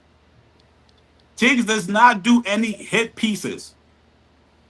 Fact. So it's been weird that every stream he's mentioning people that fuck with Charlemagne like Taxstone, Angela Rye. And then somehow, some way, Chick Smooth gets in it. Chat, have you ever seen me make any kind of fucking diss to his act? Somebody tell me right now. I gotta watch your videos. I don't know. I gotta watch your videos. I gotta see the videos. I don't have you down for that. Yo, that's the true backstory. He thinks that I'm the next Taxstone. Damn. He thinks that you're Charlemagne's mouthpiece on YouTube. Yes. Keep in mind, Charlemagne has been shouting me out since like a year ago. He gave shout outs to fucking like 10 YouTubers back in December, way before him and academics had any kind of beef. And there's YouTubers actively dissing him every day. But for some reason, it's Chick Smooth. I think he's rage baiting me. Let me ask you a question. Well, Thank you for the background. Do you have any equity in any casino bids or percentage casino bids? Listen, and don't lie. Honestly, Drake's gonna do the research. He gonna do the privilege. I'm gonna pull it up. If you do. Nigga, yo. There go I Drake's swear to God, accountant. dog. If these niggas ask me, if they said, Chigs, come be part of this casino bid, yes. All right, let's ask you another question. Because we see Wayno got a Black Effect deal. Do you got a Black Effect deal on the horizon? No, but if I was offered one, yes, nigga, give me all the money. I'm taking all the money. I ain't mad at you. Take the deal. If Drake says, Chigs, I'm gonna give you a fucking podcast deal, I'm taking it, nigga. I'm over your fucking. Fuck we talking about here, man? Over there, you chill with Charlemagne too much. They don't want you. Yeah, I don't know. What are you talking about? I don't know about Charlemagne ain't getting them bottles no more. Charlemagne in the intro, they ain't fucking with you. They know what it is. Yeah, shout out my guy. Let me ask you one more question because I saw AJ the Menace talk about his relationship with Charlemagne. Yes. And he said that when you in contact with Charlemagne, he constantly sends you stories and he'll correct you. Let me when address you say, that. Let me does address he ever that. send you stories and does he correct you when you say things? Me and Charlemagne have really only talked once on Instagram DMs. That's literally it. And it wasn't nothing about none of this. Address Flacco. Don't let Charlemagne bait you. No, yo, Flacco, your man's been dissing. Flacco trolling. Flacco in the chat. I'm gonna send him the link. Is Flacco in the chat? Yeah. Yo, hey, there's a backstory with Flacco too. Uh-oh. Talk about it. Should I talk about it now? I mean, you can't lay it up like that. Where else you gonna talk about the story? Because I don't know it's this exactly stuff. that, bro. Like, yo, Flacco used to come on the live streams way back, way before No Jumper. I used to put Flacco on here. Oh, I didn't know that. No. Yeah. So you put Flacco on. I didn't put Flacco on. No. I ain't gonna lie, that's what I heard. Yo, nigga, yo, sounded like like doing this, yo. It sounded like Flacco he said outnamed you. That's what it sounded like. Flacco, I wouldn't think that if I was you, bro. Yo, I support up and coming people. And Flacco, I think it was like 2021 or something like that, bro. My nigga Flacco used to be on here. Way before he knew Academics or Adam 22 or anybody like that. Check the live streams. I gave that nigga before he went to the dark side. The dark. But yeah, no, that's really what the backstory is. I used to react to my videos. He used to react to a couple of them, but really no shots. It wasn't until again the Charlemagne shout outs, that's when things kind of became weird. And it was just like, yo, Chigs got Charlemagne or Charlemagne got Chigs now. It's weird. Check my videos. I don't attack nobody that's going at it with Charlemagne. This nigga fuck. But let's play the clip though. Who got the clip? Let's play the clip. I gotta watch your Ray Daniels videos. I don't know what you said about Ray Daniels. What'd you say about Ray Daniels? Who got the clip? Who got that clip? Who got that 4-minute clip? Didn't I send it to you on Instagram? I think I sent it to you on Instagram. Let me see. I don't think he was saying anything bad though. Flacco's saying is he trying to bait you himself. Flacco trying to play mind games. Don't let Charlemagne bait you. That's some fucking backwards shit. I already know. It's some bullshit. Get out of here, Flacco, with that nonsense. Charlemagne have to do the dirty work himself. Hey, y'all, Flacco trying to join. Does someone want to drop real quick? So Actually, yo, Flacco's the guard dog, bro. Chigs Smooth Flacco's academic guard dog. Except my niggas not talking about that. Chigs Smooth is like a chihuahua. This is why we see Charlemagne having to do the dirty work himself. Oh, yeah, here we go. Actually, you do got.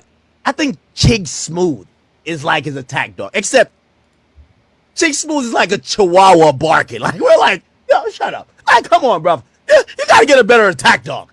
You gotta get a better attack. Chigs Smooth can't fuck with the Flaccos and the Chaplo Rosses and the Worcester. Come on, bro. He's still trying to learn English. Come the fuck on. Damn, English. Come on, brother. Come the fuck on. Damn, Chigs. So it's the first time we're ever seeing Charlemagne having to do the dirty work himself. You can stop. And he said you trying to learn English. Chigs heard enough. Here, bro. Hold Yo, up, academics. hold up, Chigs. Hold up. Who's that? Uh-oh. Yo, Chigs. Flacco. Chigs, you my Flacco. brother, Chigs. Chigs, listen, bro. You just my wanna brother. instigate. I know what you're doing No, here, I'm brother. not. No, You joined the dark side. No, Chigs, listen. No, Chigs, Flacco listen. It's used the to be opposite. light. Flacco used to be chill. Nah, But now Chigs, listen. It's Flacco the changed up opposite. on Nah, us. Chigs, listen. No, Chigs, listen. I'm here to tell you, Chigs. You my brother. You know I got your back. Act my brother. I got Axe back. I'm telling you. I'm gonna get y'all on the phone. Do not take any bait to diss act. Trust me, bro. It's gonna fuck listen. that. We want war in New Jersey. So It's why gonna you be dissing? good. Listen, look, Chicks, trust me, bro. Why is he dissing? It's gonna be good by this weekend, Chicks. Trust me, bro. You got my word, bro. Blow it I'm up, gonna have y'all Chicks. on the Fuck phone. It's gonna be straight. They gonna Don't offer take you the a bag, bait. Chigs. All right, don't take the bait. Trust me, bro. Listen, They bro. gonna offer But you why a is he bag. dissing though? I didn't take that as a diss. I took that as a diss towards. I took that as a The diss nigga said I'm towards drinking Charlemagne the God. Wawa, bro. Okay, I took that as a diss towards him. Okay, he's pretty much saying, yo, hey, Charlamagne, my squad is more squad deep than your squad. I don't take that personally towards you. Like, he's just dissing like Charlamagne the guy. But, again, Chigs, I understand, again, you're right to feel how you feel. Trust me, my brother. I just tap in and say, hey, bro, don't take the bait. I'm going to get y'all on the phone this weekend, and it's going to be all good, my nigga. All right, trust me, bro. All right, bro? All right, Chigs. Peace out, man. bro. We want war. Fuck that. Chigs said no peace. Hey, Chigs, let me read the super chat real quick. They said that this is why academics don't like you, according to the super chat. It says, Chigs not being real, LOL. It started because Ack didn't like that Chigs lied when he put Maul's name in the title, saying he said Ack lied about hearing Iceman. Maul never said that in the video. So I don't know how true that is, but that's what that wasn't a lie. Like, that's what they. That wasn't a lie. Like, they don't say his name on there, but they were definitely talking about academics. Whether or not Maul he was did to say admit that. it. Maul did That's say what I'm that. saying. What the fuck he lied about? Maul said that. That's what I'm saying. Specific clip. But that's what shot DW, man. But that's not even that. That's not like that's. I don't know if it's that. That's his. He said that's what happened. That's why Ack don't fuck with you, and I don't know. That's nothing crazy. But yeah, the guard doctrine, that's just weird. I'm like, bro, like, I don't attack nobody that goes at Charlamagne. As a matter of fact, like, academics is really like, you attack people that talk about Drake, right? The Mallory twins. These niggas are Drake fans. They just had one little critique about Drake and Sexy Red, and you attacked them. Hey, Chigs, you my mans, bro. That was but the shit that them niggas said about Sexy Red was the most lamest shit ever. I agree with you, but that's a critique, right? That doesn't mean attack. Like, everybody can have opinions, right? No, they attacked her. I ain't gonna lie. I'm not talking about the twins. That's what I'm saying. He's saying they pretty much attacked Sexy Red. Like, why is she here? Like, it's kind of like, but that's a fair. Yo, that's a fair argument, right? Like, people are tired of seeing Drake with Sexy Red. Drake on fans said that shit. I don't think that's a fair argument. I think that's some judgmental shit. And I spoke about this on Me and Dope podcast. That was overly judgmental. Like, the way I feel about that shit is like, they only saying that shit because she black. And I hate judgmental black people that judge black people. Like, that shit is weird to me. Like, embrace your culture. If why you mad she's successful and she was able to be around Drake? He is a black man, technically. Like, his father's black, my nigga. Like, he a black nigga. Like, he's a nigga. He curses. He said he do everything black people do.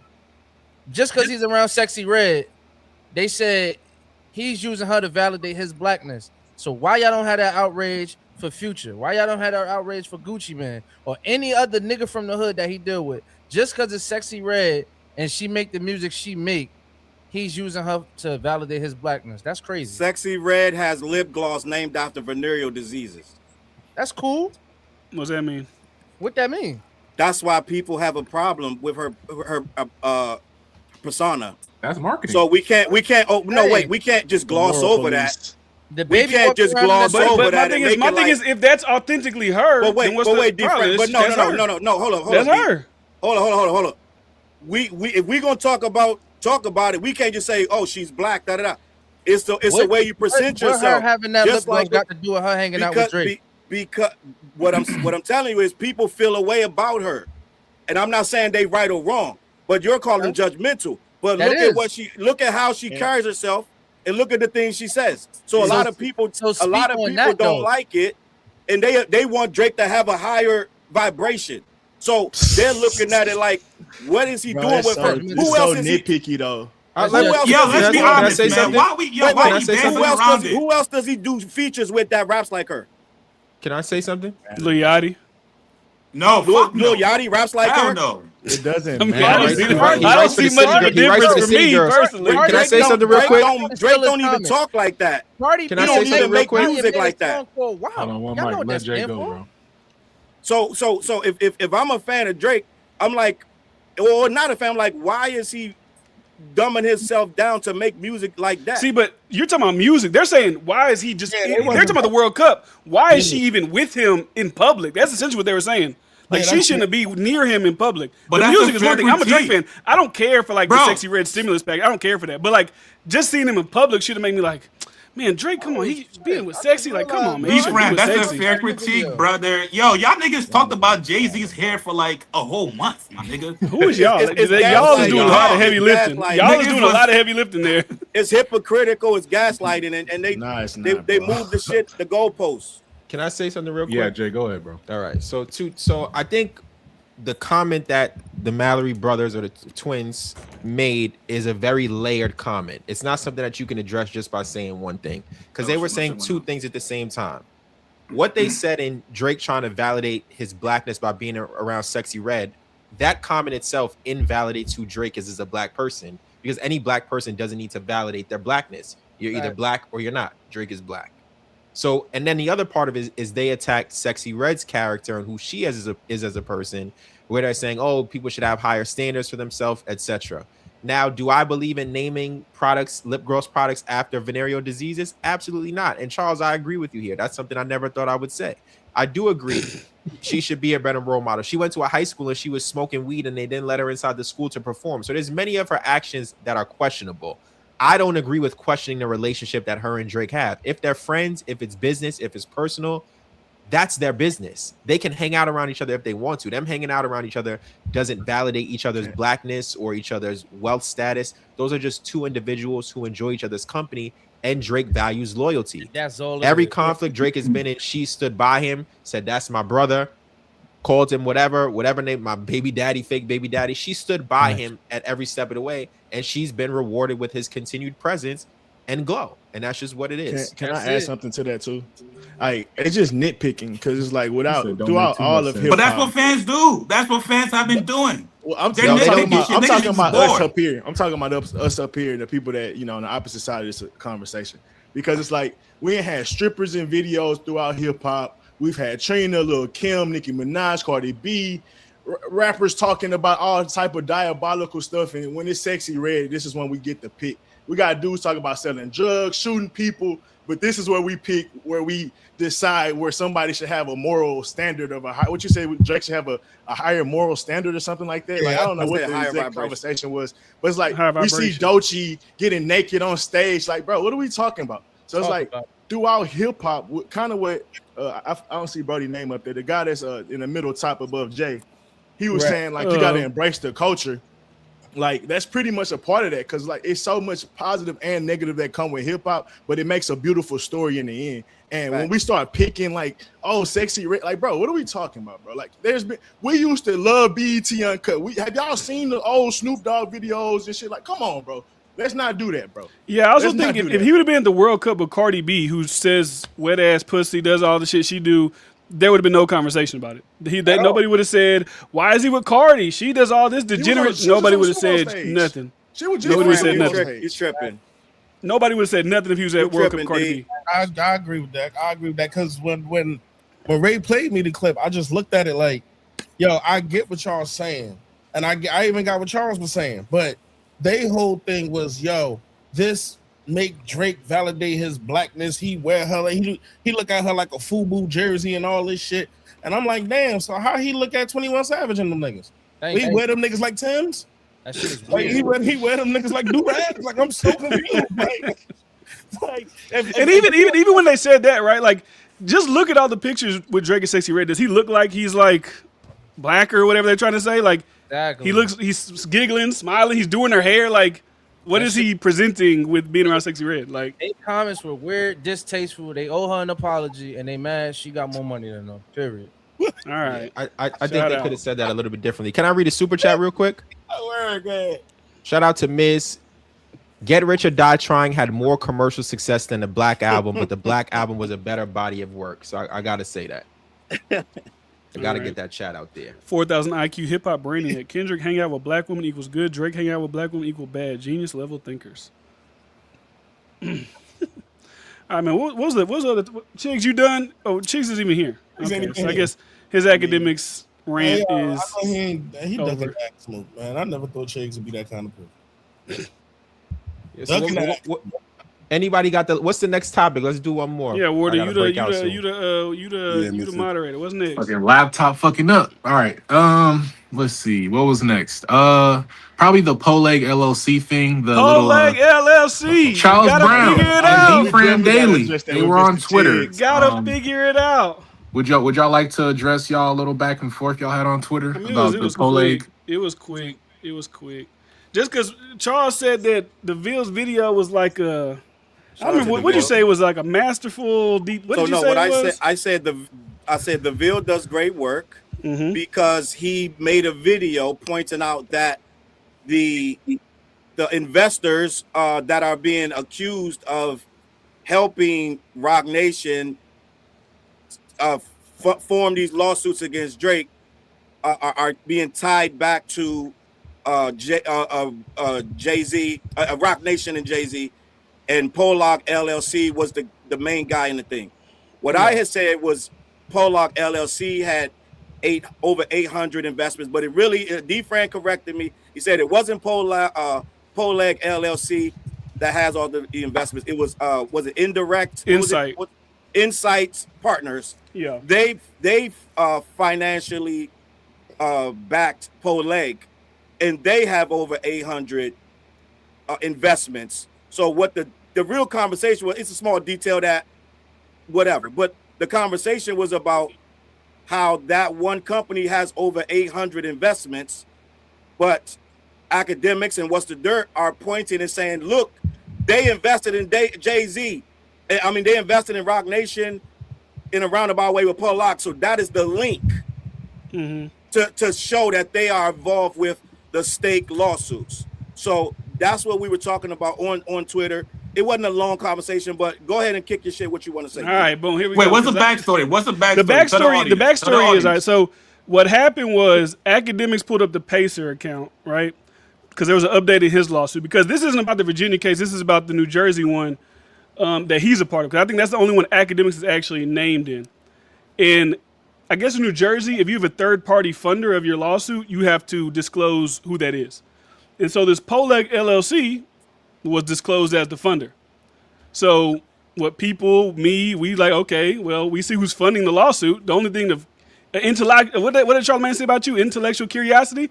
Let's figure out who this is. Oh my God, Charlamagne, stop, yo. So Poleg LLC is just an LLC. It's not even a business, right? It is allegedly a guy used it a couple times. He bought a house 2016 with it. He imported furniture with it in 2018. And then obviously now the lawsuit in 2026 with, Drake Stake, Aiden Ross, all those people.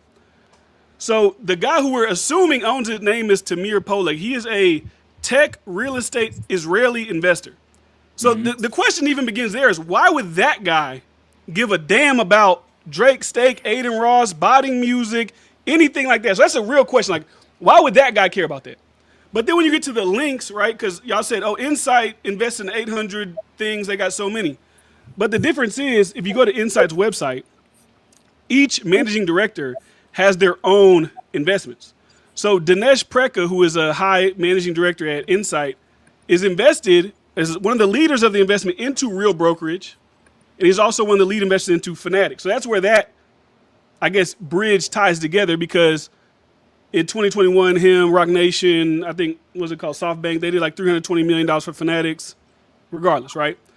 So that's where the bridge, people are bridging those people together. Now, I've said in my videos, to get from Jay-Z to get all the way over here would be a hard thing to do unless you had emails and things like that. But the connection is there in a way.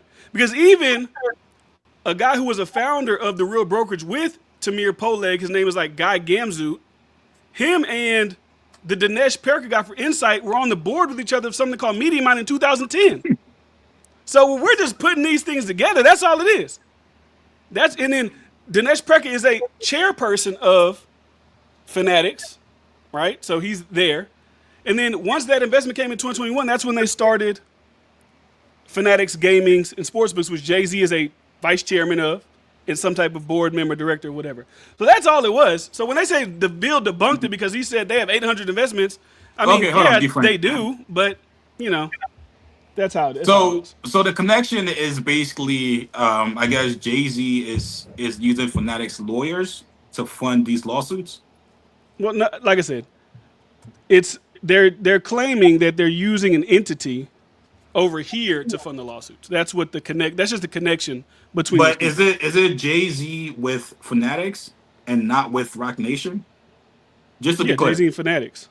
Okay, so two questions. Let's okay. First of all, let's use the word allegedly, and I don't think it's D-Friend that's making these claims. No, I know. I'm just saying, can I add on to that answer the question you just asked?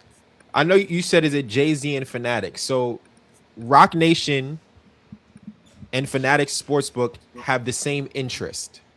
So it's not an individual, right? They both have a vested interest in what happens in legalized gaming in the United States. Mm-hmm. Next question, if you have another. Okay, I got a very simple, just straight to the point question, right? Put that Rock Nation hat on. All right, man. No, I'm sorry. I'm sorry. Has anybody or has Ak or What's the Dirt thought about asking Drake about this to confirm it? Because Drake is cool with Fanatics guy Michael Rubin. Yeah. So if Drake confirms it, saying yes or no, that's the story, right? Like, there's no need to connect all these different people, right? Like, why not just go straight to the source and ask Drake if he knows anything about it? Well, Drake is not the source. No, I'm saying Drake talks to Michael Rubin, the CEO. Yeah. Yes. So he would know what's going on in his company, right? Well, Michael Rubin would publicly acknowledge or privately disclose to someone that, hey, I'm a part of this. There's a smear campaign being run against you. Yes, if they're supposed to be cool, like you think Michael Rubin would tell Drake, "Hey, my company is using a proxy to smear you." You think he would tell him that? Smear you and Steak at the same time. All right, if Drake feels like Fanatics is doing some weird shit, he has some distance from Michael Rubin, right? OVO Rocks was just spotted with Michael Rubin a couple days ago. You're oversimplifying things. There are people at OVO who work at UMG and Republic who are OVO members as well. I think you can't oversimplify a complex issue. One of the main things that I don't think this is that complex. I think everyone is just in this speculation bag. You don't think billions of dollars is complex? The actual lawsuit, yes, but the connection, I'm talking about the actual connection, connecting LLCs to this, to this, to this, to Fanatics and Jay-Z. So do you think that Drake, so let's just look at what's in front of us. Do you believe that Drake has already publicly acknowledged that there is that he believes there are some shady tactics being used by Jay-Z and Rock Nation? He's already publicly confirmed this to us. How? Listen to the music. So he hasn't said it. He hasn't verbally. Because the Rock Nation subpoena is getting cleared. How can he verbally say, "Hey, hi, my name is Drake, and Rock Nation is doing XYZ to me"? Like, how does that sound? No, so all right. Oh, Drake's trying to sue Rock Nation now. Yo, huh? They're gonna say, "Oh, Drake's trying to sue." Drake's trying to. Let me just say this. Even with these connections, because even back to like the academics thing of saying like, "Hey, where are these real journalists at?" My only thing with it is like, just ask Polug LLC. Why are you allegedly, maybe, who knows, an Israeli tech CEO invested in this specific lawsuit? That's supposed to be a class action. Supposed to be a class action lawsuit with only one person, mind you, and it alleges Drake is using Steak for botting and then paying Grand was a chat nigga to spread narratives. Like, why would you care about that? So that's the question that I was saying when I said Lauren LaRosa asked, because she was excited about it when it dropped, right when it happened. She's I reached out to Drake's team for comment. Okay, well, we have one of the biggest hip hop figures. The person who's not even allegedly, the Poleg LLC is funding it. We just don't know who's behind that. It's been, hey, he's funding this. Nobody wants to find out, hey, you guy, Poleg LLC, who are you? Why are you interested in funding this lawsuit? And what's behind that? How do we know that they haven't reached out yet? Is it just speculation because they haven't talked about it after whatever accusations? I mean, when they say they reach out to people all the time, they say, "Well, I reached out and I haven't got a comment." So I mean, I guess now is the one time they're not going to tell us they reached out for comment. Yeah, but you can't come to the don't even talk about the stories. Yes, I mean that's cute. Yeah, what about it? Did they do that? You know, I'm gonna come to the conclusion that they didn't do that. You said what? I'm gonna come to the conclusion that they didn't do that. So that let me say something. So Jay, D. Fran, academics, they'll spend a whole bunch of time trying to figure out who's behind the lawsuit. They'll never make any time to figure out what the hell the lawsuit is there for and why these motherfuckers are accused of doing the things that I've never seen them dig into the stake shit that they're accused of. Instead of saying it's for botting, it's for tipping feature, it's for y'all claim that because he DMs Academics TV that there's some narrative. It's a lot. It's a lot of stuff. All the time. But it's a lot of stuff. But for one, most of the time y'all say all of that's not true. For one, but for two, we get you guys running cover, going crazy to talk about this one case, right? This one case in this one lawsuit. You're going crazy over Pollock LLC. You never go crazy over the tipping feature, all the other stuff that's going on. Drake using money, pretending like he's using his real money and he's not. You never talk about that shit. You don't investigate that. You don't investigate any of the stuff that they're alleging, right? But somehow, some way, this whole thing got to be torn down because allegedly Rock Nation is behind one of the lawsuits. You know it's more than one, right? You know it's a bunch, and they ain't all tied. They ain't all tied to Full Leg LLC. We don't know that. One, because every place doesn't have to disclose who's funding the lawsuit, so we don't know that. Can I respond to your claims? I didn't finish the claims, but go ahead. Hold on, let me finish. Finish the claims, Charles. So what I'm saying is, academics made a whole lot of noise over the last couple of weeks. We've never heard them trying to figure out the other shit, right? The other stuff on the other side that is the lawsuit is alleging. He just brushed that off. But now that it's so-called Rock Nation, and we're not even going to talk about the people in the lawsuit, such as DJ Academics, Aiden Ross, Academics TV, awful ass people who do awful shit all fucking day and write the worst narratives ever. Now, we never hear him trying to get at the bottom of that shit, right? But we got a whole week of academics talking about journalism, but he's not talking about. Let's talk about the shit they really are doing, or the shit that they accused of doing. We don't get no expose on that. But we get a whole deep dive into Polak LLC, whatever the fuck that is, right? So what I'm saying is, you guys got a whole lot. You got a bunch of screens open. You got all this shit written down. You ain't never do that trying to figure out what the hell going on when Drake is winning 4 times more than the average, the next nigga closest to him, right? Or he betting $1 million on the fucking Cowboys. Crazy. I ain't gonna lie to you. He betting $1 million on the Cowboys, and it ain't his million, but he making it look like it is. Right? Academics got stake on all his shit. He ain't disclosing that shit. You never talk about that. Ack is literally gambling on stake right fucking now, probably. But you never talk about that he's playing with the house money. But you still talking about Pollock LLC. I mean, I would assume that they're not using their own money. Didn't they have a call where they literally said, hey, Eddie, send me some money? So what am I? They said it themselves. So what am I going to say? They said it out loud in public. Okay, what am I going to say? But D-Frank, hold on. But that's in the lawsuit, D. So okay, but you're saying why not talk about it? The literal people say they do it. Okay, so what's the conversation? Do Drake use house money? The nigga said it on the thing. Okay, what's the conversation? The conversation is you guys will skip past the shit is real. So whatever you're getting sued for is true. But wait, D-Frank, you just admitted it, D. So what I'm telling you is the shit in the lawsuit is real. But you're stuck on who's doing the lawsuit. That's well. Hold on. We gotta stop. I don't give a fuck about the stake and deceptive practice. I'm talking about the body. Before you respond, he just said a lot of things that weren't even accurate. So we have to correct that before we move on, because you're gonna start arguing a point that's not even correct. Okay. Go ahead. So let's start from the beginning. So you said that people are. I don't know if you were referring to me and him specifically. I've never made one video that mentions Poleg LLC at all. I've only reacted to What's the Dirt's video. I haven't mentioned or done any deep dives on this at all. So you saying that's accurate because I said people? Well, I'm that what you doing? You said Jay in the beginning. You said that I did that, so I want to. That's a point of clarification. I've never mentioned that LLC ever, never, and I've never done a deep dive on this either. I've only reacted to What's the Dirt's video. We're not talking personal, gang. You know that. You said me, so that's why I have to respond. You said my name. Now, the other part, I don't know who's watching, so I want to make sure that they know that it's not me involved in investigating this, okay? Thank you for clearing that up. That's the first part. The second part of it is this. You said everything in that lawsuit is true. You have to stop right there because you have no evidence of that, and the lawsuit was just thrown out and will go to arbitration, which will result in nothing. You saying why don't people look into what Drake is placing? You said Drake is betting money that isn't his. What evidence do you have of that? I don't know if you've ever gambled or you have sports books on your phone. What did D-Fran just say, Jay? What he said doesn't make it right because he said it. Sometimes you do all right, say less then. Let me respond.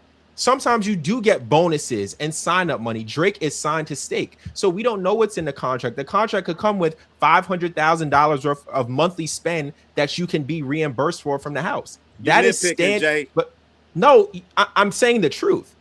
You're saying that everything in the lawsuit is true. It is, because if you're going to make a statement, it should be based in fact. It is based in fact. He uses house money, Jay. It's not. He uses house money. What are you doing? The other part you said, why don't we look into botting the streams? Can you provide any tangible evidence that Drake has ever botted streams? No. And I never said he did. I never said everything in the lawsuit was true. I never said he did. Drake was botting streams. You just said that. I never said he did. So you didn't say everything in the lawsuit wasn't true? Let's go line for line, Jay. Let's go line for John. It's fine. Okay. It's fine. Jay, listen. You want me to prove shit that they can't even prove, right? Now, the end of the simple. You just said it's true. Well, put it like this. I can believe what I want, but at the end of the day, all right. Okay. Wait, Jay. You can believe what you want. That's true. Let him finish. Wait. Jay is trying to nitpick and do this, that, and the third. We've been hearing K-Dot bots all the time. We hear that shit all day and all night.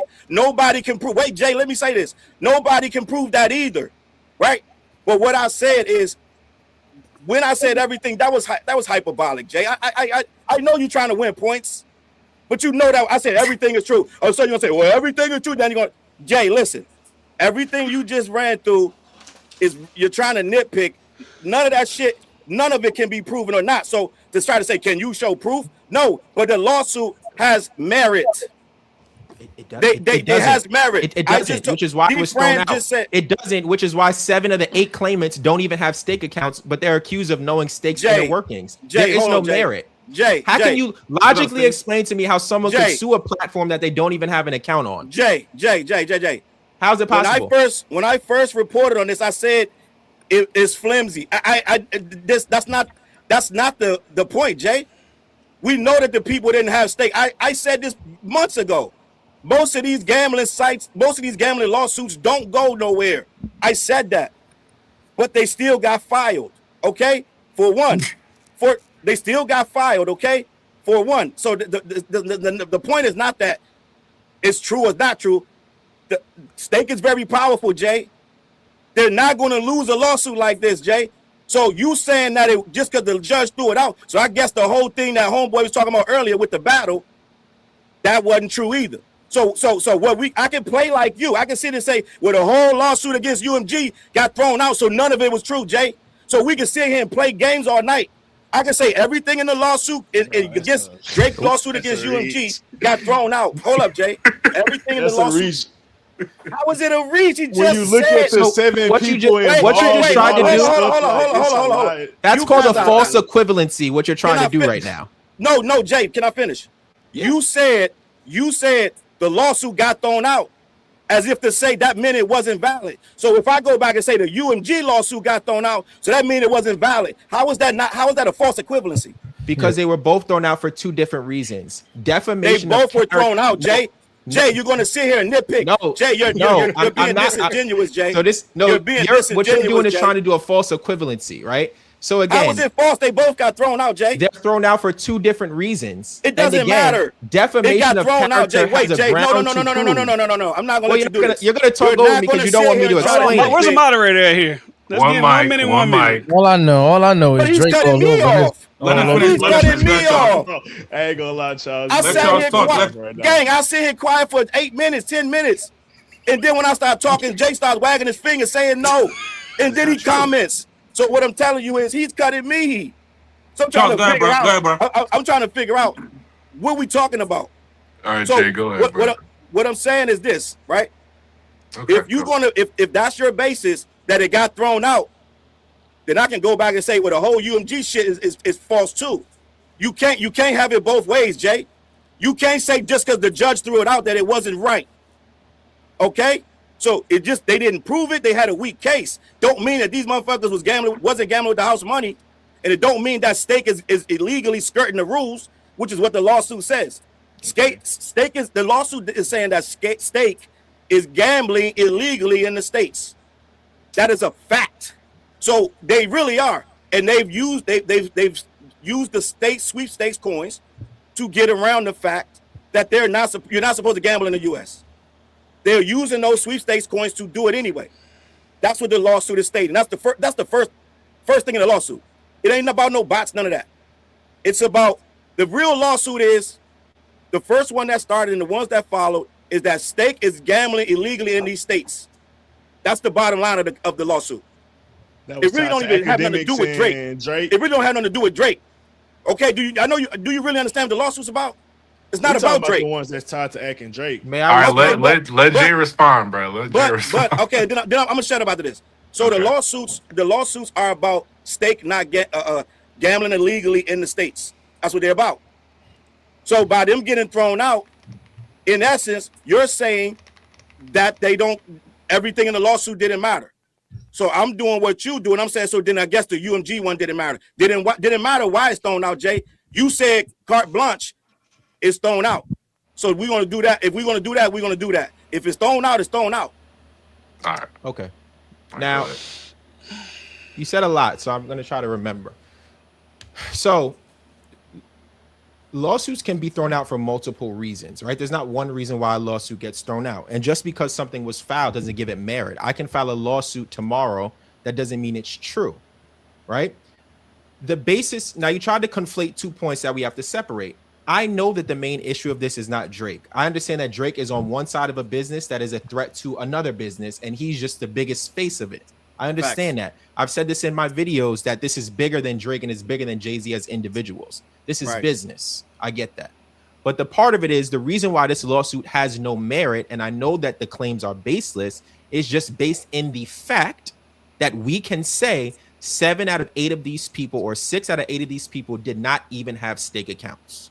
So they could not have feel cheated by the gaming system that they were never even a part of. Facts, right? That's just the truth. That's what we can. The truth. That's what we. There's that's no what we debating can. that. That's what we can factually prove.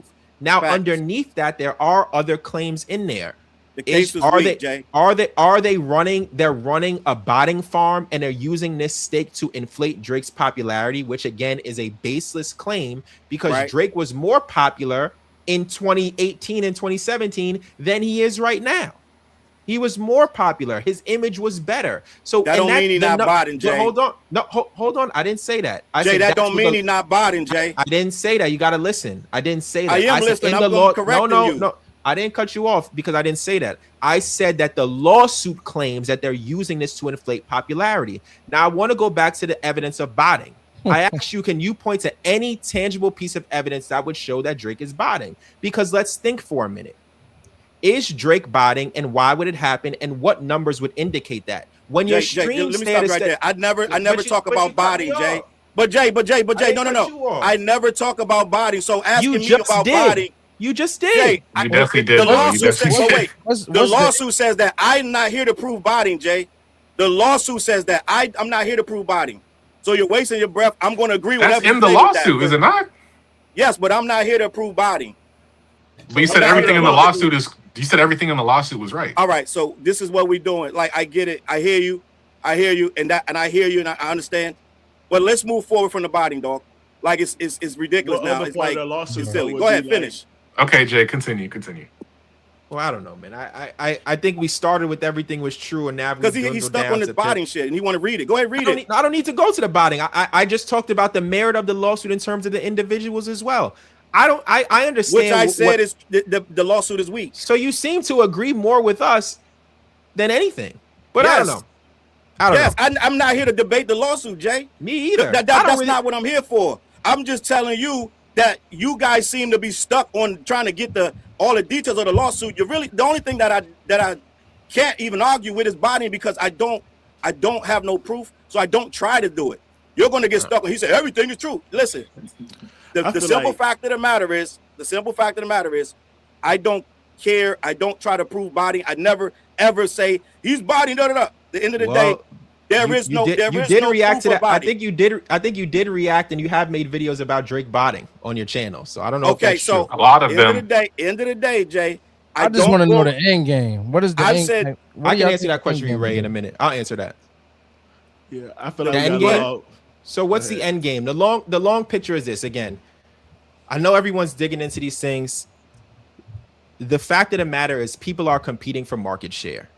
It's interesting to people who are in the hip hop space who cover these rappers and these artists because we've never seen artists of this magnitude be this invested in major corporations. This is the first era of artists who have been in an ownership position when it comes to casinos. Nas and Jay-Z. You have Drake, who's the face of a gambling company or a sweepstakes company. That's why people are interested. But when you look at what's really going on behind the face of it, it's a billion-dollar industry, billions of dollars that are competing. Who can operate where? How can they operate? Who's going to be on the board to make sure that things are up to par? That's all it is. It's the gambling industry, which is the #1 emerging market across all 50 states and every state that gambling is legalizing. That's what this boils down to. But hip hop cares because you have the biggest rapper who's sponsored by, and then you have Jay-Z on the other hand, who is involved in a corporate entity involved in gambling. That's the end game. That's all it taking is. they beef from rap to casino. Yeah, if you want to, you could say it like that. That's the speculation. I mean, yeah, to certain degrees. Yeah, Drake on the steak screen, like D-Friend said earlier. I'm not gonna lie. Rock Nation subpoena getting dropped. I mean, Jay-Z's the chairman of I ain't Fanatics. gonna lie to y'all. Like that shit out my tax bracket to even be in on this topic. Bro. Them niggas make too much money for me to get the and I don't want to be involved in it either because I don't want nobody suing me or saying I said what. That's why I'm not in it. I'm not making no videos. I did my journalistic due diligence. I emailed their team and said, "Hey, do you care to respond?" They didn't email me back, so I don't know. Maybe they didn't. Can I ask you guys a question though? Yes. Hold on. It sounds like you guys are saying, or this panel is saying, Jay-Z and Drake are taking this stuff. If we're talking about proof, what's the proof that Jay-Z is literally after Drake with this? Like, there's zero proof. You can read everything in that screen. There's no proof that Jay-Z did anything. We saying Pollock LLC may have possibly. So where we keep saying Jay-Z is doing this and Drake is doing that, nobody has proven anything. I don't think anyone said that. No one said that. A few seconds ago, that's a y'all speculation. just said, we said that's a speculation. A few seconds ago, y'all just asked, somebody on the panel just asked the question, have they taken this from the streets to whatever?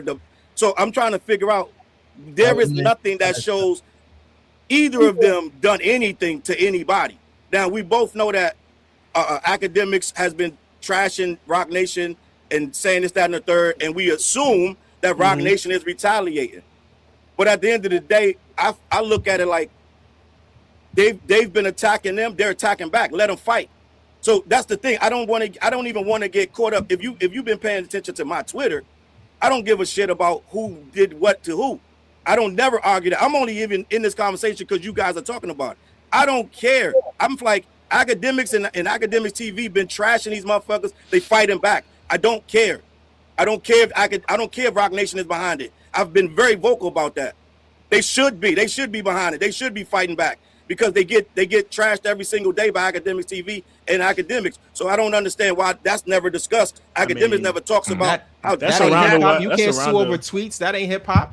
Yeah, I'm about to say that's a roundabout way of fighting. And back. If it was like you said, hey, Jay-Z been kicking their back. I'd rather Jay-Z do it than if allegedly doing it through other avenues to get other people. Wait. That's a conversation. We're talking about Academics and Academics TV, right? Versus Rock Nation. You keep saying Jay-Z versus Drake. Jay-Z hasn't said a word. Drake hasn't said a word about these lawsuits. We know that we from based on your Drake own did say paperwork. something on the state. He said the Rock Nation subpoena's getting dropped. So I mean, can't say they ain't saying nothing. All right, so we can conflate that and say what it is, what's not. But at the end of the day, that's not proof, my God. That's not proof that Drake is actively out to get Rock Nation and vice versa. So those are slick lines, sure, but we don't have no proof that Jay-Z or Drake, either one of them, have done anything. We can say that, oh, Rock Nation is linked to Parlay and all. We could do that all day. But no one, you can't say definitively that Jay is targeting Drake or Drake is targeting Jay-Z. Do you think there's smoke there though? Do you even think there's like some type of 100% there's smoke there? So 100%. It's like speculation. Right, and we watching the behind the scenes chess moves. That's kind of what's going on. And like you saying, they're not saying anything. They might not be saying nothing verbatim, but we watch how they like. Jay has always moved through Rock Nation and media. Drake got his way of being petty and subbing. And if you've watched these artists for years, you can see how they moving. It's like obviously to the regular day person, you can say they ain't saying nothing, they ain't doing nothing, they're oblivious to all this. But then like that's just not true, bro. Like from the Charlemagne and Act 1-on-1, that exposed the light. From Jay-Z on his freestyles, that exposed the light. It's exposing the atmosphere between these two groups and camps. Well, it really three camps because you got Act, you got Drake, and you got Rock Nation. Like there's smoke that's been there the last 6 months, maybe even longer. Like so, we gotta act like we gotta stop acting like there's not things that's being moved behind closed doors. There's a lot of chess pieces being moved. 100%. That's why people are bringing up potential beefs happening. Like Joe Budden not mentioning these things for no reason. Like people, like it's not a household conversation. Like Jay-Z name not popping up for no reason consistently around these topics. Like it's a lot going on right now, and we could try to act oblivious. Or as new media, we could try to get ahead of it and start trying to cover things. So when it do pop off, it's like, look what we did. So that's where I think we coming from. And like a lot of this is like somewhat speculation, but to a degree, we do got a lot of chess pieces that we seeing. Like we following the money. These like Fanatics and Jay-Z being linked is obviously it's a leap to say that they directly behind it. But then when you tie the AI websites and all these other things into it, them battling Larry Jackson having some of the same gripes. It's like, bro, when you start putting these things together, like it's still speculation, but it's not a nothing burger. Like, let's be real. And you know what my question is? Why is so much energy expended on figuring out what Jay-Z doing? These huge entities. And I never, but what I'm saying is I never get to the point where they don't spend the same energy. And what I was trying to say earlier, they don't spend the same energy trying to figure out what Drake is doing, right? Yes, so it's a whole. It's a whole. Everything Drake do. That's not true. Excuse me. They break down everything Drake do. Drake could, whatever he does, they talk about it 24/7. We just talked about how Drake was getting bashed. I did that. Roebuck and D. Fran they're not going to do that. If they talk about anything Drake does, they're going to be. Are you talking about, not to cut you off? Are you talking about y'all individual videos or just? I'm talking about us as individuals. When they talk about the stuff with Drake, they're going to try to debunk it. Jay Roebuck, when the information about the loan came out, Jay Roebuck rushed and did a video to debunk all the speculation about the loan. He didn't try to figure out the loan. He went so far as to say he went so far as to say selling 50% of your company was good. So Jay Roebuck 100% went out of his way to make the loan that OVO put in their name that they defaulted on. Jay Roebuck rushed to the internet to make a video. D. Fran, to his credit, said, "I'm not going to try to defend it." He said, "I'm not going to try to defend it." Which is why I call Jay Roebuck Drake's attorney.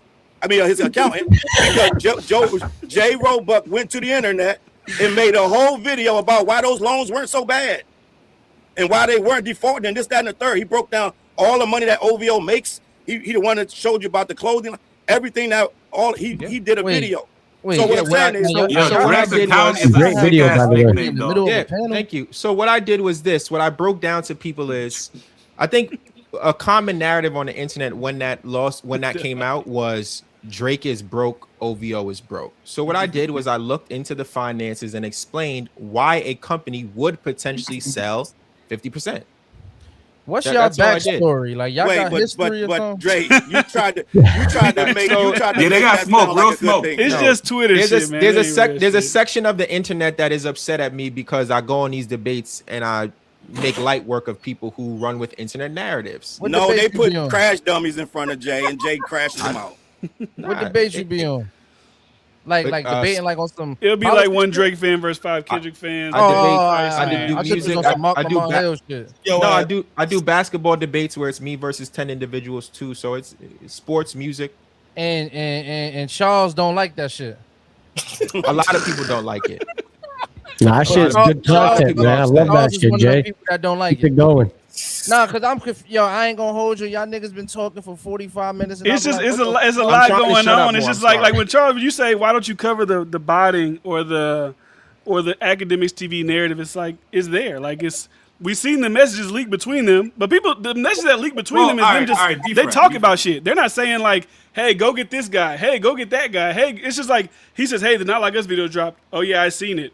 Hey, this guy leaked the video. Oh, they deleted his account. Like it wasn't nothing in there. People act like they was in there. All right, here's $50. Go say this about Charlemagne. Hey, here's $1 million. Go say this about that guy. So even with these things that they're alleging, it don't make sense. So when I'm looking at the lawsuit, which all stems from really the academics' deposition, I'm looking into the people. Like, okay, who are these 7 people? In a class action suit in Virginia, who are these people? This is 7 people who all know each other. D-Friend, what you just did was you minimalized it. We can literally pull up the screen recording of their messages getting leaked, and y'all tell me what in that shows they are colluding against people.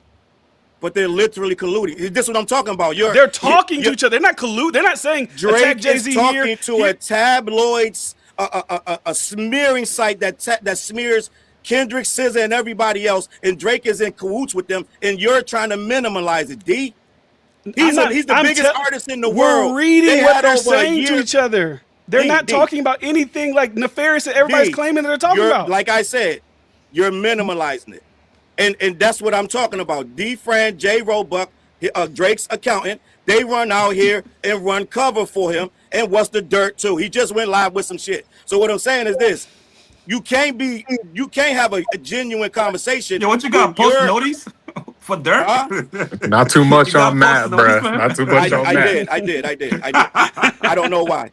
I don't know why. Y'all know y'all used to rock with What's the Dirt before he made the Family Matters video, man. Y'all thought he was the greatest I used to documentary, whatever. I thought What's the Dirt was very concise. I thought he was very he did a good job before he tried to count 37 N-words from Drake, and then that was like, come on, y'all, like that was. Don't y'all be on a panel with Anthony Fantano? Why y'all don't say nothing? He says the hard ER. Nobody cares about that. It's like, all right, it's Fantano. We rock with him. He rock with Kendrick, so he good. Listen, this is the whataboutism. So y'all minimalizing and what about? Goalpost. No, this is like a guy having a theory saying that one guy might have said 37 N-words for a thing, and a guy who actually says the hard ER that's a lot different. Listen, I just told you what happened. I didn't say bad, good, or indifferent. I just told you that's what happened, and the community had a fit with him. He got off there, and he tried to clash on Company Man. Company Man had to clap back. Yo, he got off the internet, right? He got off the internet for a few months. He said, "I gotta see what the hell y'all talking about. I don't know what the fuck y'all talking about." This shit it runs deep, my G. It's a deeper, darker criminal link, and it all possibly leads back to the dastardly, allegedly Rock Nation. Facts. So shout out to Quickie. Where's Top 5 Troy? This is how you cook a Drake accountant. Top 5 Troy's in the chat, man. He's in my chat right now. Top 5 Troy, let me read some of the super chats real quick. So Day W again, he says, I have a question for Chigs and Charles. Who do you think is behind the Academics Drake Act TV dossier? And do Rock you think Nation. It correlates Rock Nation. with the lawsuits? Rock Nation. Fuck it. Who do you think? Man, Chigs Move is behind it, bro. I don't care. What's your name right here in the top next to Chigs? Ray Spitter, bro. Ray Spitter, like, bro, what the fuck are y'all talking about? He's like, dossier, what the fuck are y'all on? So, somebody said that about me? No, I'm saying, hey, you're like dossier. If he's saying dossier, is he talking about the AI website? No, he's talking about the thing that I guess Charlemagne said Lauren LaRosa has all this information about academics, who pays them, how they get paid, all these different things. And that's what people bring up, like the Jeremy Heck showing his Rumble payments. Clearly, there's something going around by academics behind the scenes, I guess. Do you guys know that I spoke and I said that Jeremy Heck fumbled that really badly? I didn't try to defend it. I didn't try to. I didn't. He definitely crashed out on some crash dummies. I did a video. I said, what was the name of their podcast? The Bigger Picture. I said the Bigger Picture had a rough week. I hit all 3 of them. My shit. I hit everybody, my G. I don't try to minimize it when they do wrong. I said that was the week that all of them had a rough week. DJ Head he silenced the record. He so-called edited the which song was it? Too hard for the radio. He edited that fumble, right? And then my guy Elliot Wilson had came out and said some nonsense. I don't remember what he said. And then it was Heck.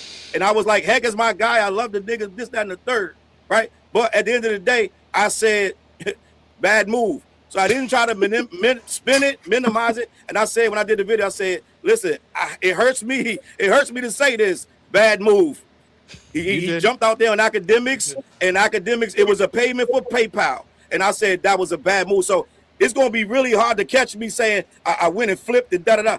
I hit everybody, my G. That's why when they say I hate Drake, they really misled, right? They misled. I hit everybody.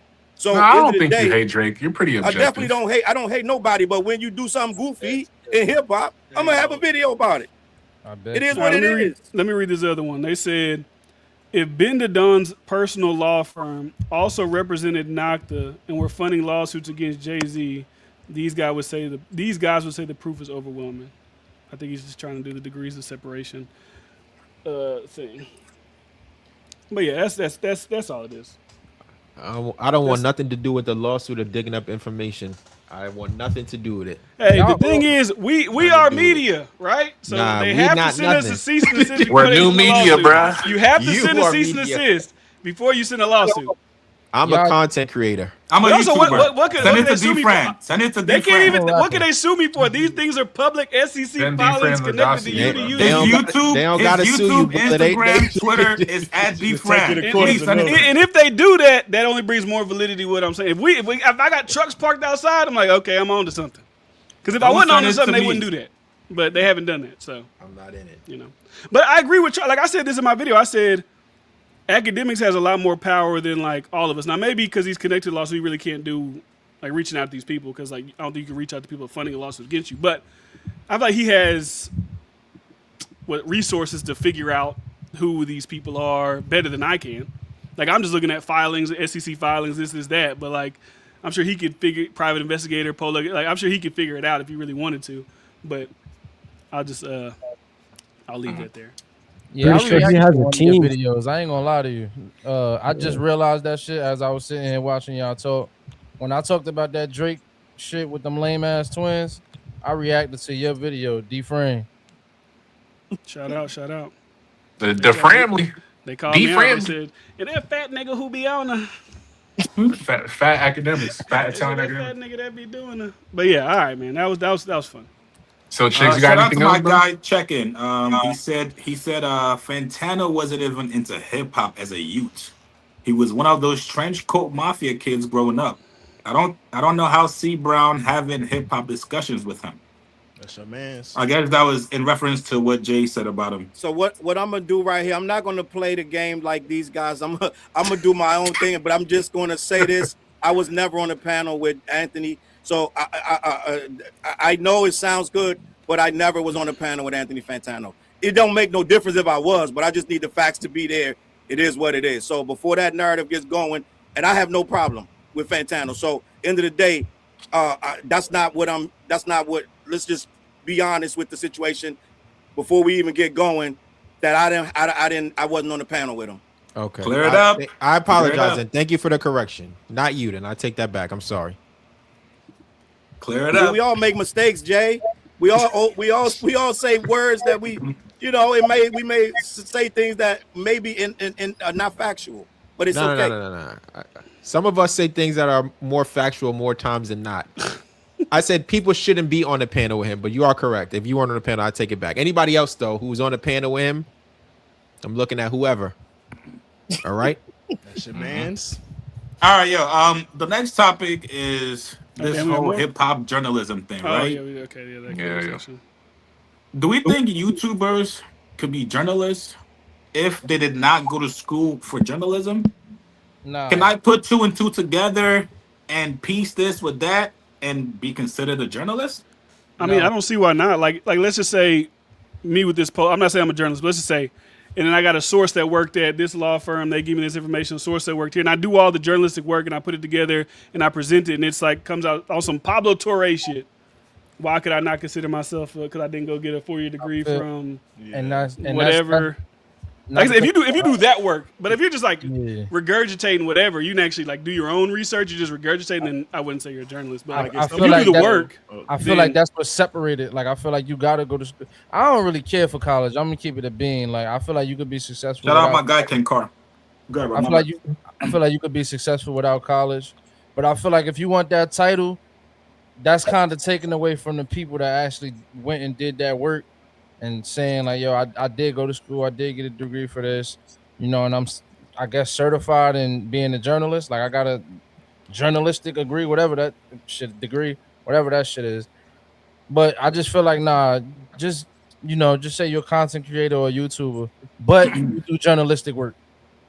Yeah, I mean, I'm in the middle because I feel like if you go to school, a lot of times you get trained to view things from a certain lens versus like if you be raised from other outlets or something like that, you might have that alternative approach more times than not. And that's a different conversation. But even then, I feel like, say, for instance, like people that go into the court case or reading every court, like I feel like those people are journalists. Like when you go somewhere, like say you go visit a country and do interviews with the country, like you're doing journalistic work.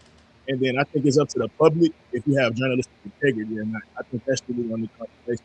It's up to the people if they value your journalism. I think that's the real conversation and what you actually bring to the table. But yeah, I mean, I do think it's levels to it. Like obviously you got syndicated people, you got like professional level journalism, but I mean, there's all type of levels. So you saying like you could be an amateur journalist and shit like that? Like it's level like an amateur journalist. Yeah, and I mean, up to, like if you can garner, a big like following, it gets to a point where you are professional, where people do take you to a certain level. Like your credentials become validated by the people. Yeah, that's how like how that I don't know how people feel about him, so I'm just whatever. Like how that Channel 5 guy, like how now he goes like to Israel and Palestine and he's interviewing the people there and he's doing all that type of work, or he's doing interviews with people. Like, what's the difference from him doing that and being called a journalist? And we sent CNN out there and they did the same exact people they interviewed, same exact whatever, same exact research. Why couldn't we call him a journalist because he didn't go to school for 4 years? It's like saying like, we can't call you a business guy because you didn't graduate college with a business administration degree, but it's like you're doing it, so I don't see why you can't be called that. Now, like I said, there's a lot more content creators than actually people doing journalistic work, but if you're doing the work, I think you could, if you want to call yourself that. I don't think it's like a doctorate thing where it's like, well, no, you can't call yourself a doctor because you don't have a doctorate. I don't think that is how, at least that's not how I look at it. I know a lot of people do, but it's like. Doughboy, what you think? Yeah, I look at it like this. It all depends on, to me, how you deliver whatever lane you in or whatever you choose to talk about or do journalistic work on. That all depends on you. Like how y'all just sat up here and did all this shit about steak and never listen to me. You will never hear me talk about that shit ever. Like I do the podcast with Ray. We will never talk about that shit. When we stayed on Drake and them, it's simply their music. But that's still journalistic work. Just because we're not getting into who sued and who not sued, we stay away from that. One, we're not interested in it. Two, we do our research in it and still not interested in that shit. I just feel like everybody, if you go to school for it, you can go to school for it. I watched Stephen A. Smith go to school for it. I watched Skip Bayless go to school for it. I still watch people go, y'all never caught a football in y'all fucking life. How y'all gonna speak on the NFL? And then I watch NFL players retire and do a horrible job at it. So it's like, what's the argument here? They went to school for journalism, and y'all don't like that they do it. They didn't go to school for it, and y'all go, but they played the game. Okay, I never rapped a day in my life. I'm still a consumer. I know what I like to hear. I know what I don't like to hear. Y'all are interested in the business aspect of hip-hop majority of the time, like about how the debate you had. And Chaz, I told you, I watch your videos. So I know what you into. I'm not expecting to get on your shit and be like, he about to go bar for bar. How many he about to bring? No, you don't do that. That's not what you do. So I'm not gonna say you're a bad journalist because you don't bar for bar niggas' albums. But people will do that and it'll discourage you. Like I don't come on Chigs channel and be like, man, thought that nigga was gonna talk more about Joe Budden. That's not what he do. He talks about the entertainment space as a whole. But people let other people dictate what they channel. You don't like it, click on. What JB talking about, you call him Drake's accountant, that's cool. People love that content. They love that he looked that shit up. They love that he Googled that. They love how he articulated his words and all that. I could make the same video he make. It ain't gonna sound shit like that. That don't make me a bad journalist. That's just how he does his work. So I look at it like, if you go to school for it, cool, go to school for it. But yes, you could call yourself a journalist and never went to school for. Niggas call academics a journalist every day. Hip He hop went to school journalist. for it. Yeah, he went It's to like school giving for it. yourself a It's like giving yourself a nickname. Like you out here calling yourself C Money and your name. Like, bro, your name Chauncey. Nobody call you C Money, bro. Like, fuck out of Me and Ray ain't no podcast, journalist. we cover New Jersey hip hop, New Jersey entertainment. Period. We talk about musicians. We talk about actors, whoever we can find in the state of New Jersey. Some people feel like we journalists. Some people feel like, man, them niggas just be up there talking. They don't know what the fuck they talking about. Nah, that's music journalism. Yeah. That's the definition of music journalism. I met Chigs interviewing him. He's from New Jersey. I reached out for an interview. That's how we became cool. And whoever, we didn't care who it was. We wanted to show that the state had more eyes than people thought. We got people that's famous from New York that live in the state of New Jersey. Why you move here? All that meant something to us. That's journalism. Our state didn't have it. They was going to Hot 97. They was going to Power 105.1. The artist that me and him thought was dope wasn't getting no love. So what we did, we reached out to people from Ice, from the Joe Budden podcast, to Chigs, Smooth, to this person, to that person, to King Streets, all of them. So my thing is what you think it is. It ain't like if you feel like you're doing good journalistic work, you're doing it. It might really be. Man. You can't be out here just classifying yourself. You gotta add the credentials. But this is my thing. If that, no, then nobody should do it then. If they ain't go to school for it, if you need the credentials. If you didn't go to school, get the credentials. That's straying away from the question, though. No, he said, "Do you?" No, I look at it like this. No, I'm on it's that not side. like a doctorate either. Like, yeah, I like watch niggas go to school for this. That's why I said Stephen A. Smith and Skip. I watch niggas go to school for this shit and get clowned for talking about it. And I watch them respect niggas who went to school to play the sport, retire, do a horrible job at it. And niggas go, yeah, but he played ball though. That don't mean he still suck at journalism. Yeah, that's true. He still sucks. I don't give a fuck that he quit the football. He suck at what he talking about. Who? Stephen A. Smith? No, he's just saying like in general, any sports person. I mean, Stephen A. does suck at that. I mean, you see what that's my whole thing. So my take on it is, you feel me? I don't think you need to go to school for it because now there's so many avenues and ways to get your opinion out. But some people may feel that way. Like I think, like I say this, I think like what Chigs did when the lawsuits came out. I don't know if it was against Drake or who was against, but Chigs actually contacted an actual lawyer and brought him on his channel. And like I feel like maybe he's not a journalist, but that is like what a journalist person would do. Like instead of Chigs saying, "I know this about the lawsuit," this is it, he said, "Okay, I got a platform. Let me reach out to this lawyer." And he can actually break it down for my audience. I feel like that's like a step to it. Now, if he want to call himself a journalist or not, because that's whatever. But like I said, I don't think you have to go to school for it to I mean, well, if that's the case, I looked up what Bryce said. Then I think Bryce right about what he said. I looked up the definition. Music journalism is the practice of reporting, analyzing, and critiquing music across genres, serving a bridge between artists, audiences, while shaping public taste. So yeah, I mean, I don't think you got to go to school for that. So you got to be hip. I think you got to be connected to whatever culture that you're talking about for sure. Oh, shit. Well, I think integrity matters too, right? It's about reporting facts and not really speculation with opinions on it, right? I think with there's video, I think a lot of people didn't really talk about it because people know, all right, like you're obviously Drake's mans. And we know that this video is spun in a way that it favors Drake, right? So if people know that, especially journalists that's in hip hop, they're not really gonna take it seriously, right? I mean, we know that too with Fox News, CNN. It's like they're still journalists. People still consider them journalists. Say what? As even like with Fox News, they still consider people journalists that write for them or whatever. Like we know they got their. Well, yeah, they can. Yeah. But I'm saying like integrity matters if you're going to be, considered like a journalist or shit like that, right? You got to talk about the actual facts, not the speculation.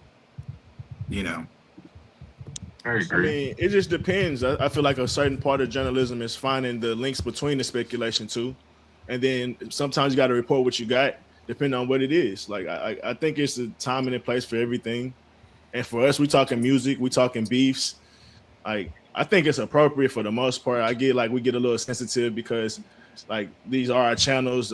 They send the copyright strikes and all this type of stuff. So I get the importance of it as well.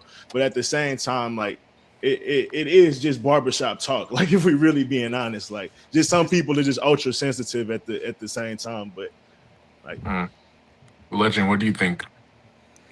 Yeah, man. I agree with everything that you guys are saying right now. You know, in the sense of having a degree or educational background, you don't really need that to be certified or even, like have people call you a journalist or think of you as a journalist or yourself thinking of yourself as a journalist, right?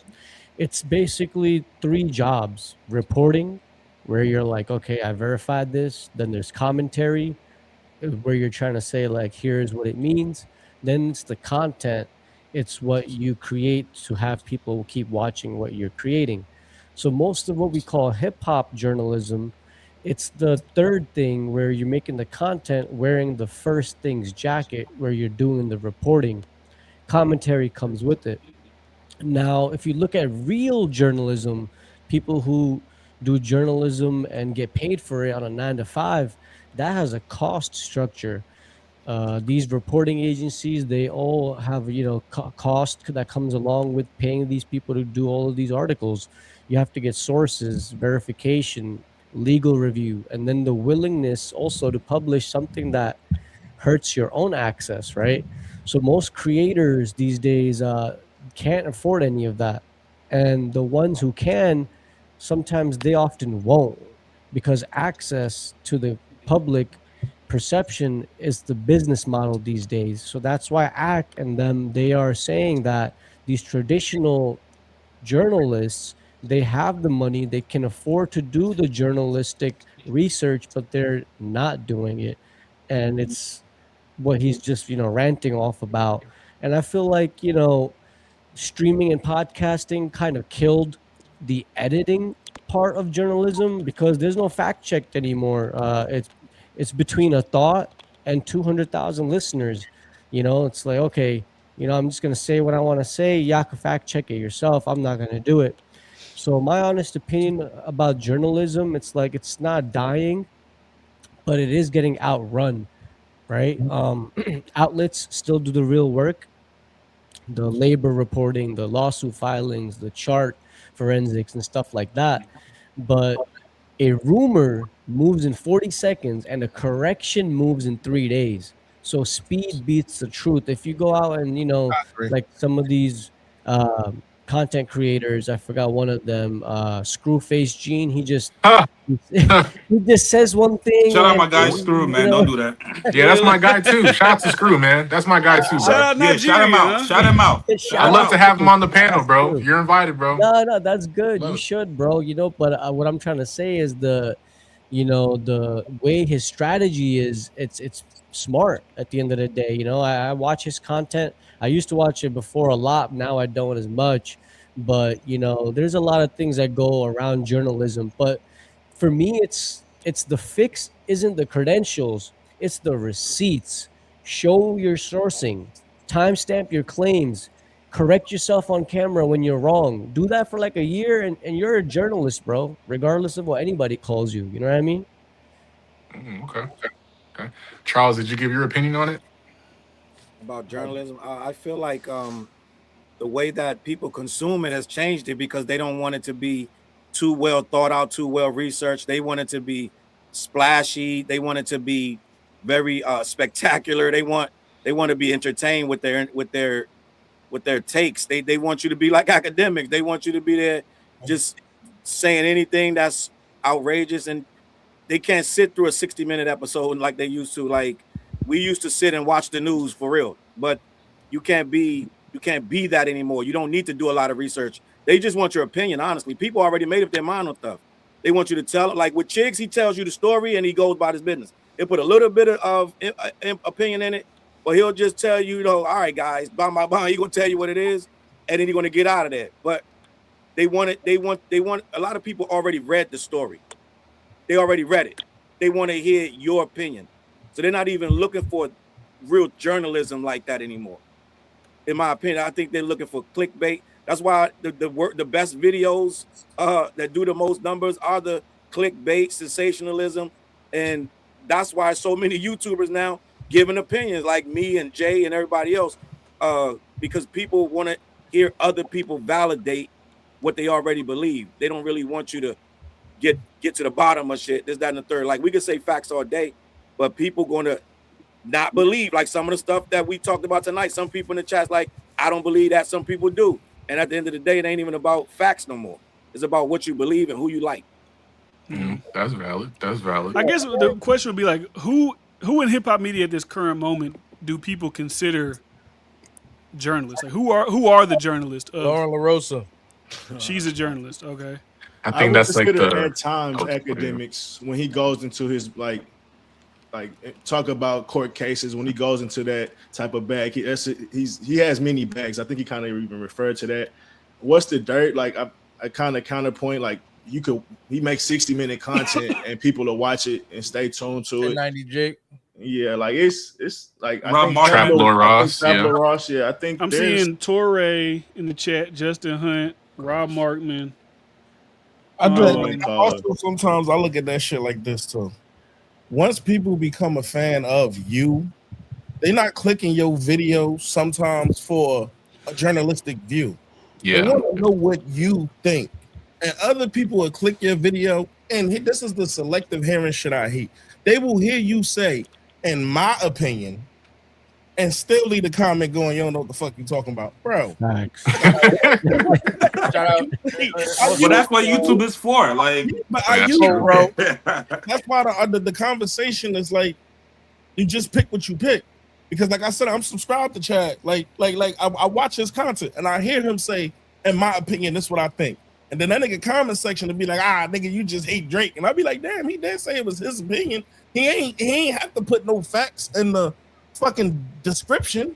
He said, in my opinion. Chigs, when you came on my show, we was telling you, yo, this is what we think. We wasn't saying this is what the masses think.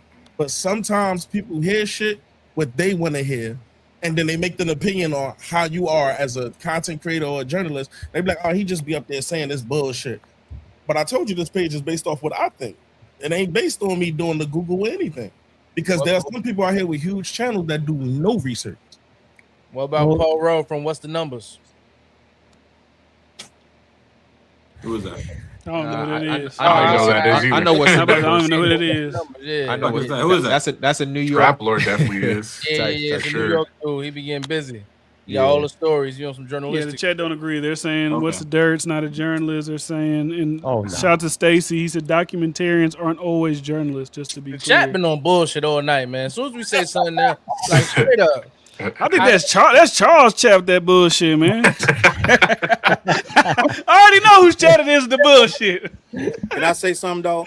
Yeah. You can't be a journalist if your integrity isn't there. So a lot of people that we're naming or being named right now, they really lean one way or another, and that makes you not a journalist. You can't be a journalist if you're not going to follow the story. What I was saying earlier was like, they won't follow the story. They wait till it get to a certain point that's good for their guy, and then they'll go and all in and get all the details and all the Googles, this, that, and the third. But when it's not their guy, they'll kind of minimize it and make it not so bad, right? So right there, you can't be a journalist at that point. That's that's why they're saying what's the dirt cannot be a viable journalist. At one point, he was good. He would cover both sides. I think that's bias speaking of. What point was that? Hold on a second. So I think D-Frank kind of summed this up, right? He gave the news example. When you go to Fox News, you already know you are 99% of the time reading a right-wing conservative perspective. Facts. You go to a CNBC, you know you're going to see a left-leaning perspective. So I don't think your bias determines if you're a journalist or not. I think anyone can engage in journalism. You could, if you write for your high school newspaper, you're engaging in the act of journalism. If you're in college and you write for the college sports team and you're the editor, you're a journalist. So I think, but you're not supposed to see it. When I was younger, you didn't know Fox News was leaning anyway. You didn't know that NBC was leaning, but now they can openly lean, and that's taken away from the journalism part of it. But as long as I can remember, it was owned by Rupert Murdoch. So where these people are and where their political views skew. But like I said, I don't consider myself a journalist. I consider myself a content creator. I create content on YouTube in a video format. But what we're seeing now is these people who are traditional journalists or were traditional journalists like Torre, like Rob Markman, like Justin Hunt, they're now transforming their media into content video. creators. Now look at my guy Torre right now, Jay. Huh? Look at Torre right now. He goes crazy. Oh, you don't got to tell me. So I guess right now he wouldn't be considered now, right? a journalist. Right now he wouldn't be considered a journalist, right? Torre. He's a YouTuber. Well, but he's still engaged. If you do video, this is not for him, for example, but if you do video essays, deep diving into a topic, that's journalism. Okay, Like, I'm glad you said. Let's get away from hip hop media. This is a question I just want to know. Would y'all consider, and maybe he doesn't even consider himself this, but you said video essays. Would you consider FD Signifier a journalist with his video essay breakdowns? I don't know enough of the topics that he goes into, but yeah, it'll be hard for him. But if you're looking at, like, I know the Tyler Perry one is a pretty big video that he's done. That's a form of journalism, right? I think the video essays for sure. I don't know enough of his content to give a big take on it. Yeah. But yeah, I would consider him. I think he engages in journalism for sure. For sure. All right. Yeah, no, I agree with Charles too, with what he's saying in the sense of journalism. Because if you think about it, right, he does like breakdowns, he does research, regardless of if it's Drake, if it's Kendrick, if it's Cole, if it's Future, he's doing like those type of deep breakdowns and research for everyone and anyone.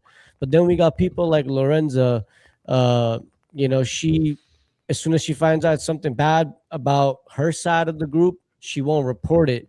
And even though she's a veteran journalist, very well known and respected.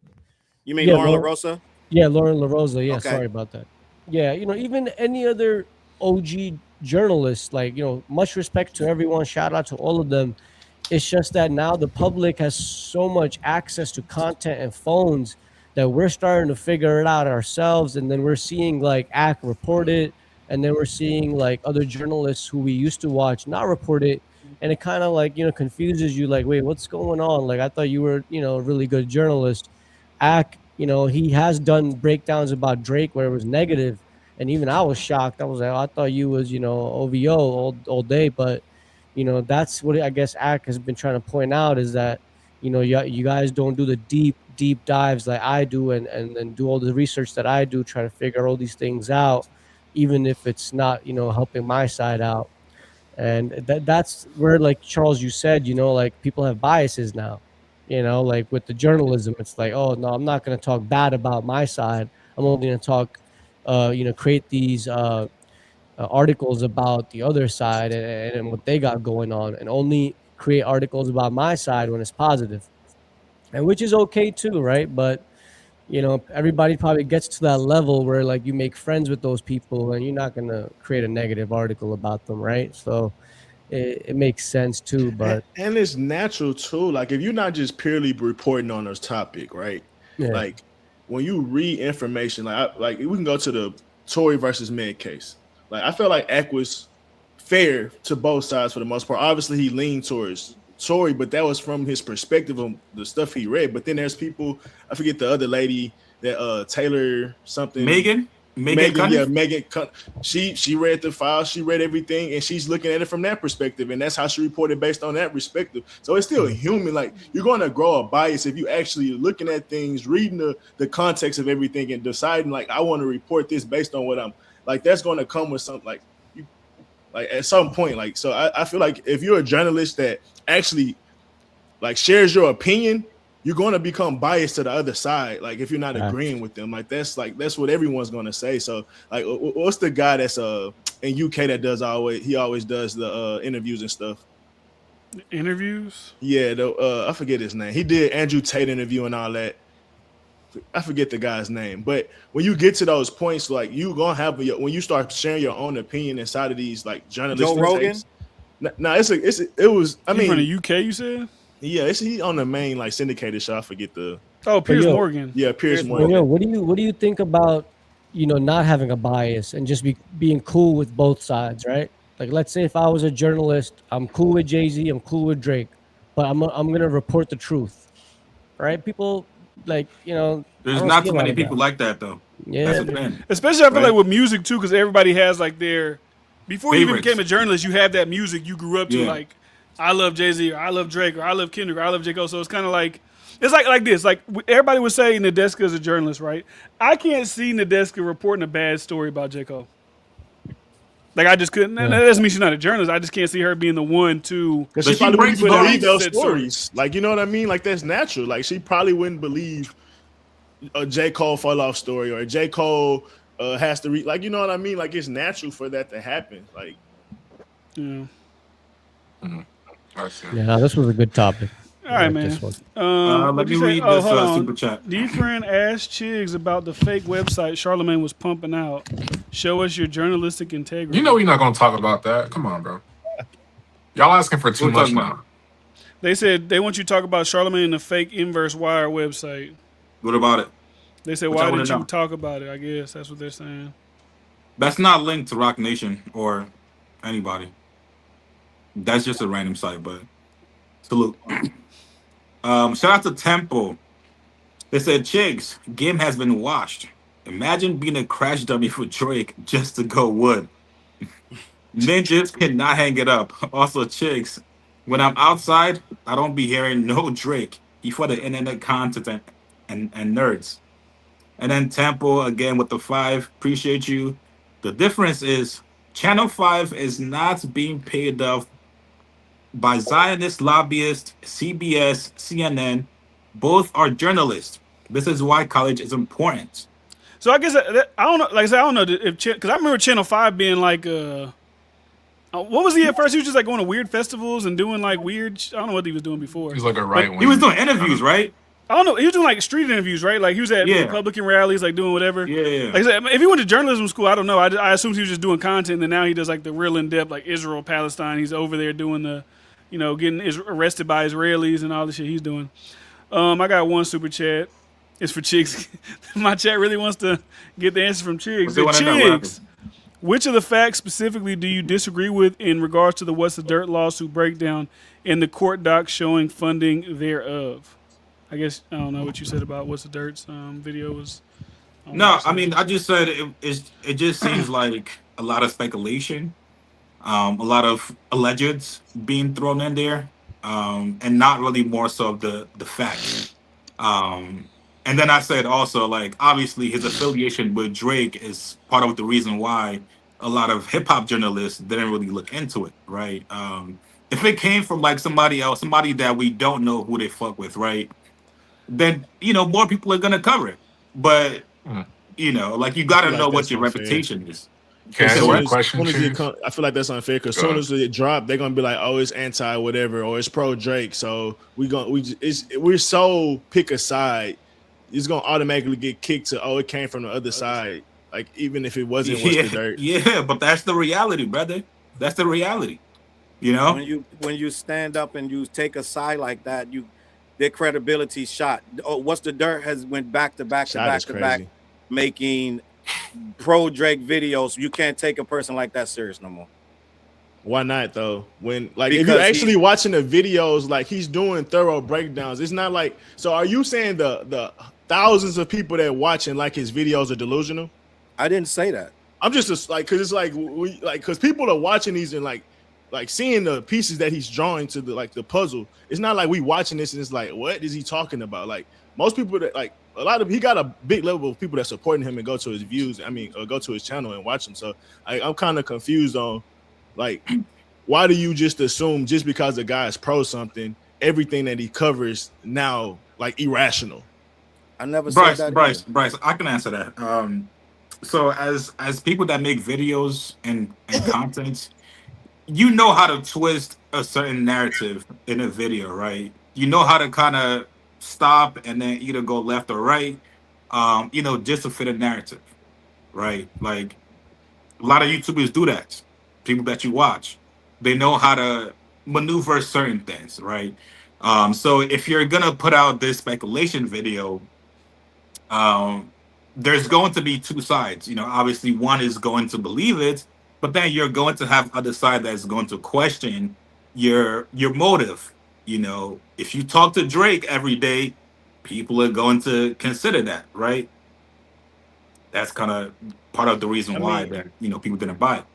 I can understand it to a certain perspective, but it's also like you just like when Stephen A used to be at the arenas actually interviewing people at the end of the games. It's like that don't change like his journalistic. But that's not a content piece, right? He's not doing a content piece. He's just doing an interview, right? But I'm like saying if Stephen A came out, I'm saying he might talk to them. It might not be during the interview. He might talk to them in the locker room. He may talk to them and then he might report on it later. But it's like he has personal connections with these people, and that's why he has insight on certain conversations as well. So it's like I don't get how that now like null and void. And I get it to the people that just don't want to hear him out. But like if you genuinely watch that video, there is a some things that you're saying that it could be trying to draw assumptions. But like, bro, he broke down the people involved in it, not being tied to kick. I mean, not being tied to what's the shit state. So it's like that's not speculation. Like him breaking down like how frivolous that lawsuit was not speculation. Like so it's like a lot of it. Like I could get like some of you feel like he might be trying to draw correlations, but it is like we also can all acknowledge that we're in a mix of people in like a Cold War. So he's not being irrational when he's drawing these conclusions as well. We all could see it, bro. Like let's like be real. But there's certain people that don't feel that way though. You gotta understand that, bro. Jump in? Like who? Yeah. Can I jump in though? There's a lot of people, brother. So can I jump in real quick, Chigs? Go ahead, bro. Yeah. So I'm listening to what you said, Bryce, and this is what I can say to that. The reason we're going to say it's compromised because he's going to put all that energy to do all that research time and time again to make Drake look good. That is compromise. He's never going to put that energy into making Drake look bad. That's compromise. You cannot be a journalist if you wake up every single day trying to make one person look good. I don't think that's the goal of what's the dirt content. If I'm being honest with you, I don't think that's the goal of what's the dirt content. I think he's just purely breaking down, like just like Trap Leroy. Like I don't think he's picking a side. I just think he's purely breaking down the beef. Like he's clearly breaking down the dirt. Like that's what it is. Like he got content that's not Drake. Like there's no he's clearly getting into at, the tea leaves and shit. Like there's no way you look at what's the dirt content and say it doesn't lean heavily Drake. He literally is on stream. I mean, it might now. It wasn't like that before, but it might now. It wasn't like that before. It wasn't like that before because I follow what's because there was a lot of pro Kendrick as well, right? Nah, I follow what's the dirt based on, like I like the way he broke down beefs. Period, like the Joe Budden joint, J. Cole joint. Like I like all that. Once Drake and Kendrick started beefing, I still watched it. I watched all of it. I watched the one that made everybody turn on him. The one Family Matters. Yeah, I still watched it. But yo, after a while, I was going to his page and I'm like, yo, you not doing none of that shit no more. We just here. Right. We're just here. And I still follow him because in hopes he still makes those videos I like. But we just here. Like it's the biggest battle. It was one of the biggest thing. It's the biggest thing that helped him. Like it helped him, and I understand that. But I'm one of the fans that was there before Kendrick and Drake beefed. Like I was watching Dirt videos because when I debate that's what I debate, hip hop beefs like that. But when he just kept it there, and then I'm just like, yo, the battle was 2 years ago. Like now we here in the stake round, whatever the fuck that shit y'all on now. I'm not interested in that shit. So do you think the majority of people that will actually watch What's the Dirt's content, do you think they care more so about the motive behind the video or the actual information he's covering in the video? The people that watch him are Drake fans. I think that's how it is. You think the majority of them are Drake fans? I think now. Oh yeah, for sure. Yeah. Yeah, I think now that's what it is. Before, no, I didn't think that. I think people just really liked his videos. Like I had people like Queens flipping them talking about the Vlad versus Joe Budden video, shit like that. But now, yo, it leans so much that way. Because then again, it would make people to question whether you were really a fan or not. Because if you think he's that biased to the point where you can't really watch the content because of his motives, I mean, I watch it because of he does brilliant breakdowns. That's not fair to say that. That's not fair to say. How not? How you gonna say you're not a fan because what drew me to his content in the first place was the breakdown. It wasn't whether he was a Drake or Kendrick fan. It was the actual content. But we are saying that he leans very heavily. At one point, he was making flyers for episode 3 for Iceman. So that's not being unbiased, my G. So what we're not gonna do is do you know what might have led to that happening? Is unbiased.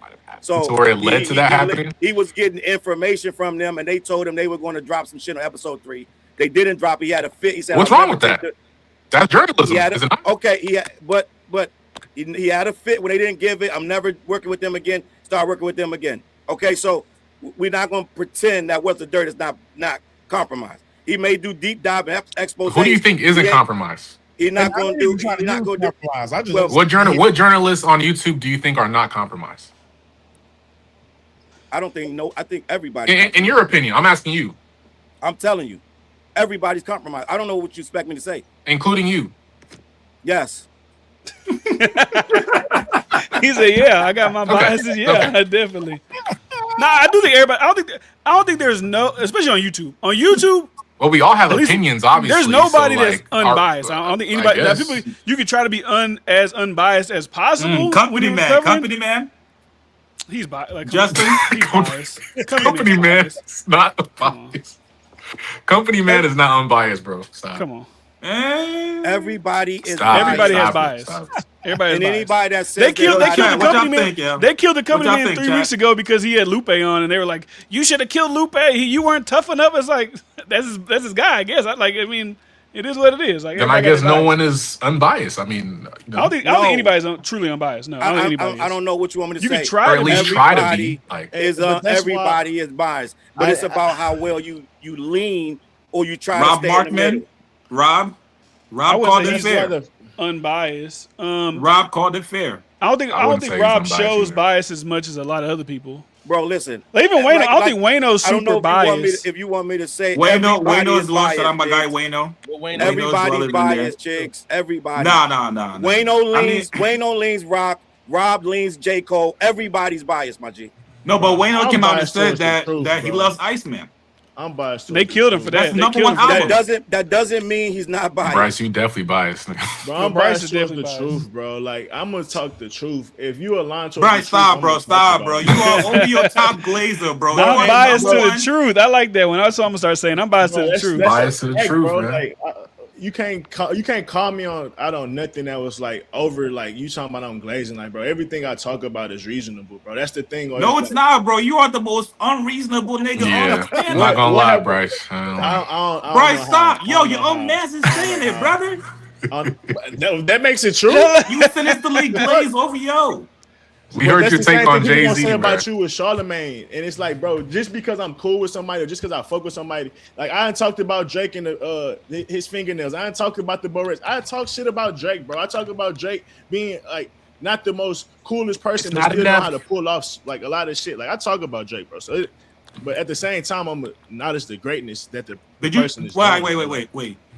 Did you criticize him for barking, or did you love it? Was nah, because I barked at a bitch before. No, he barks, so he liked it. He barks. No, like he barks. He likes that shit. I ain't growled at it. Bryce barks. He know that's his shit. Yo, you a freaky frog. Brother, what's wrong with it? What's wrong? That nigga barks. Hey, my women like it.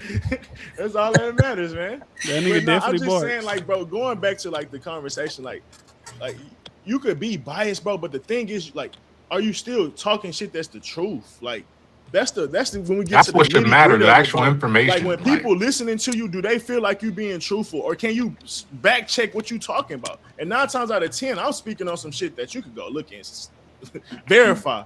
So that's what I feel like with What's the Dirt. Like most of the videos he made, it was verifying from something that he thought somebody was trying to make a message of, or something that he was reading. Or same with academics. Like, bro, only time you can really call academics bias is when he got a personal beef with somebody.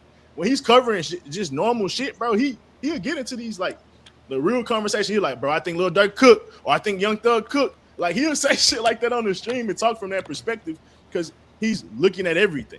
So that's why I'm like, bro, like he even said Drake sometimes. He's like Drake got cooked or something like that, he might get up in a bad situation. Yeah, you're not biased. Wait, hold up, slow down.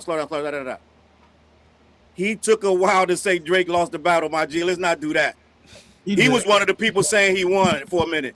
But he said he was saying he was winning and all that. So he did finally admit that he felt like he didn't win though. He did. Like let's not go too far with this academic like he's fair and balanced. What's the dirt said Drake lost too?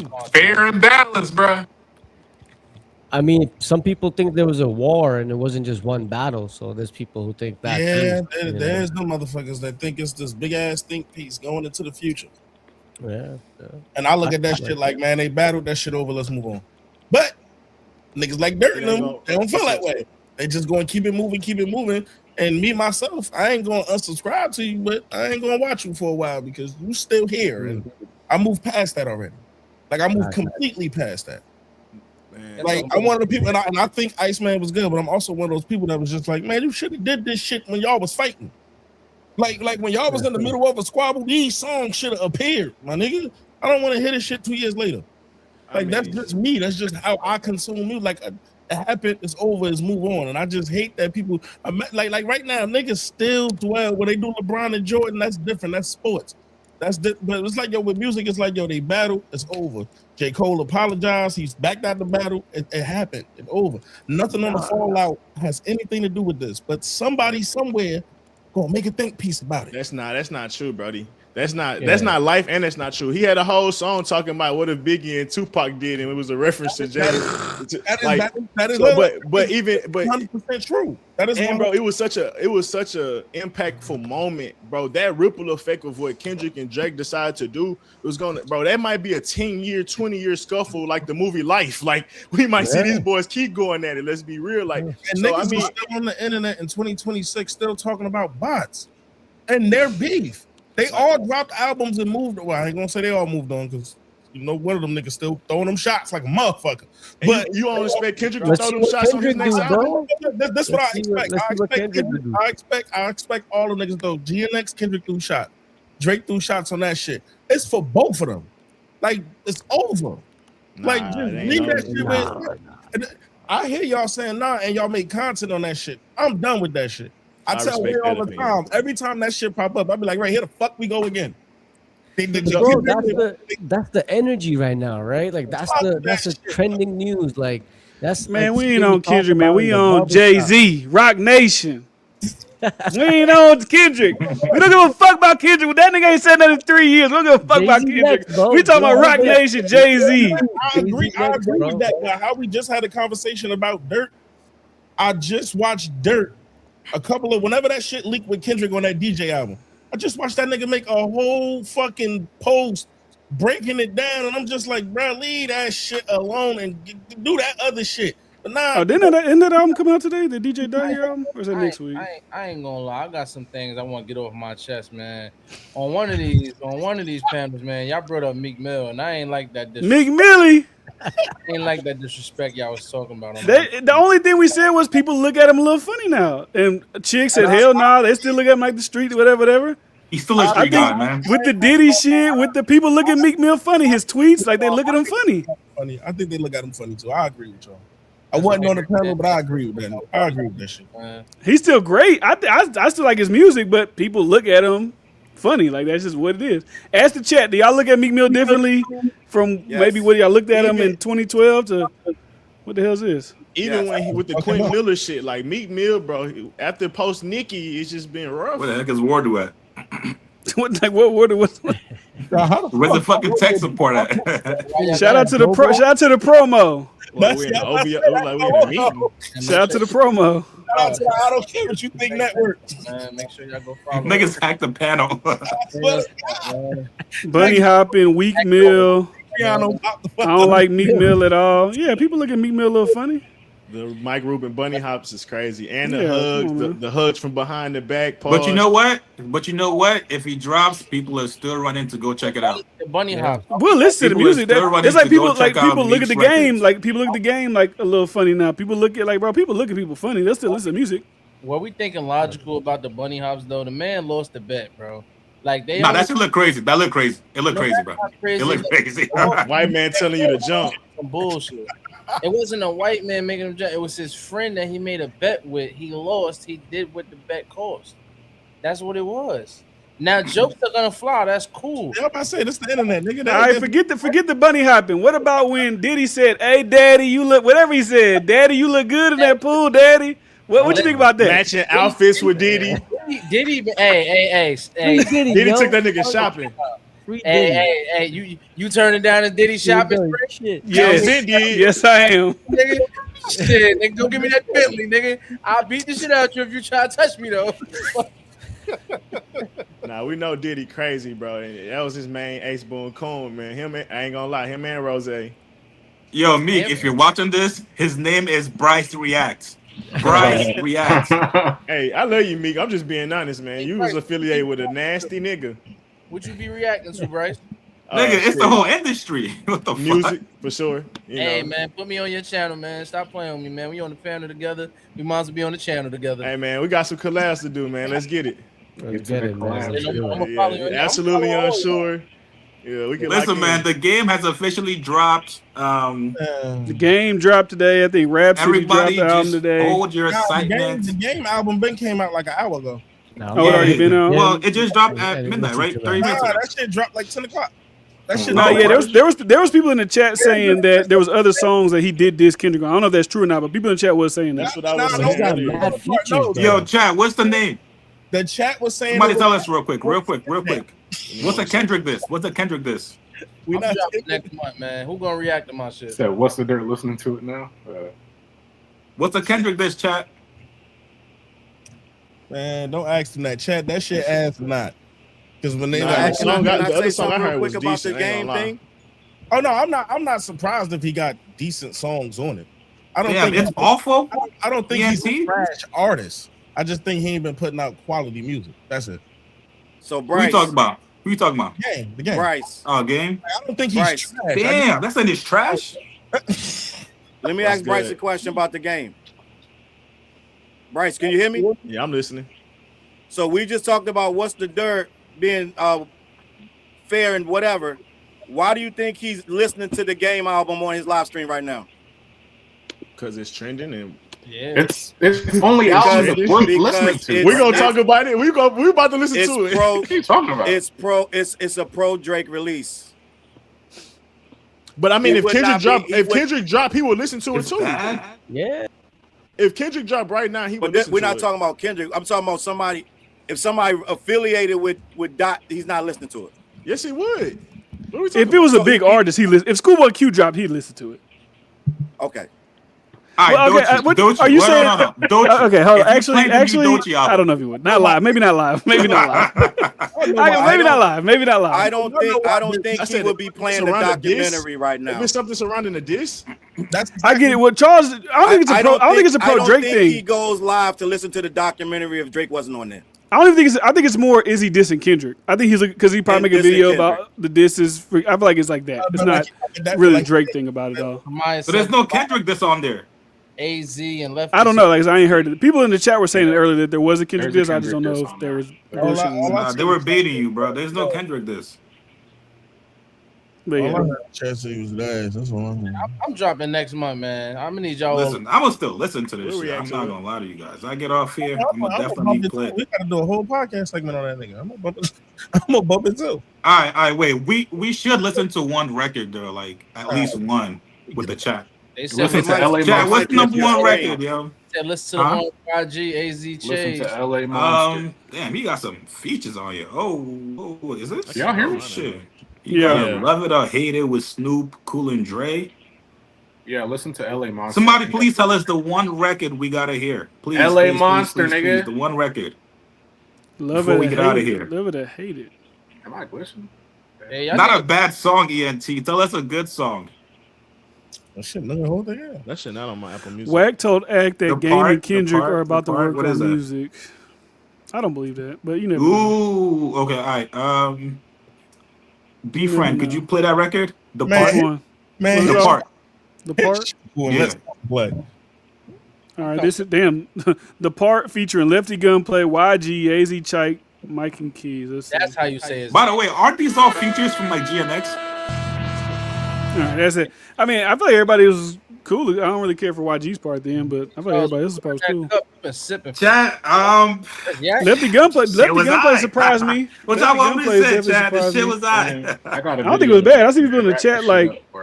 I think a lot of things too is what like a lot of we talk about content creators. I think a lot of consumers, like people in the chat and shit.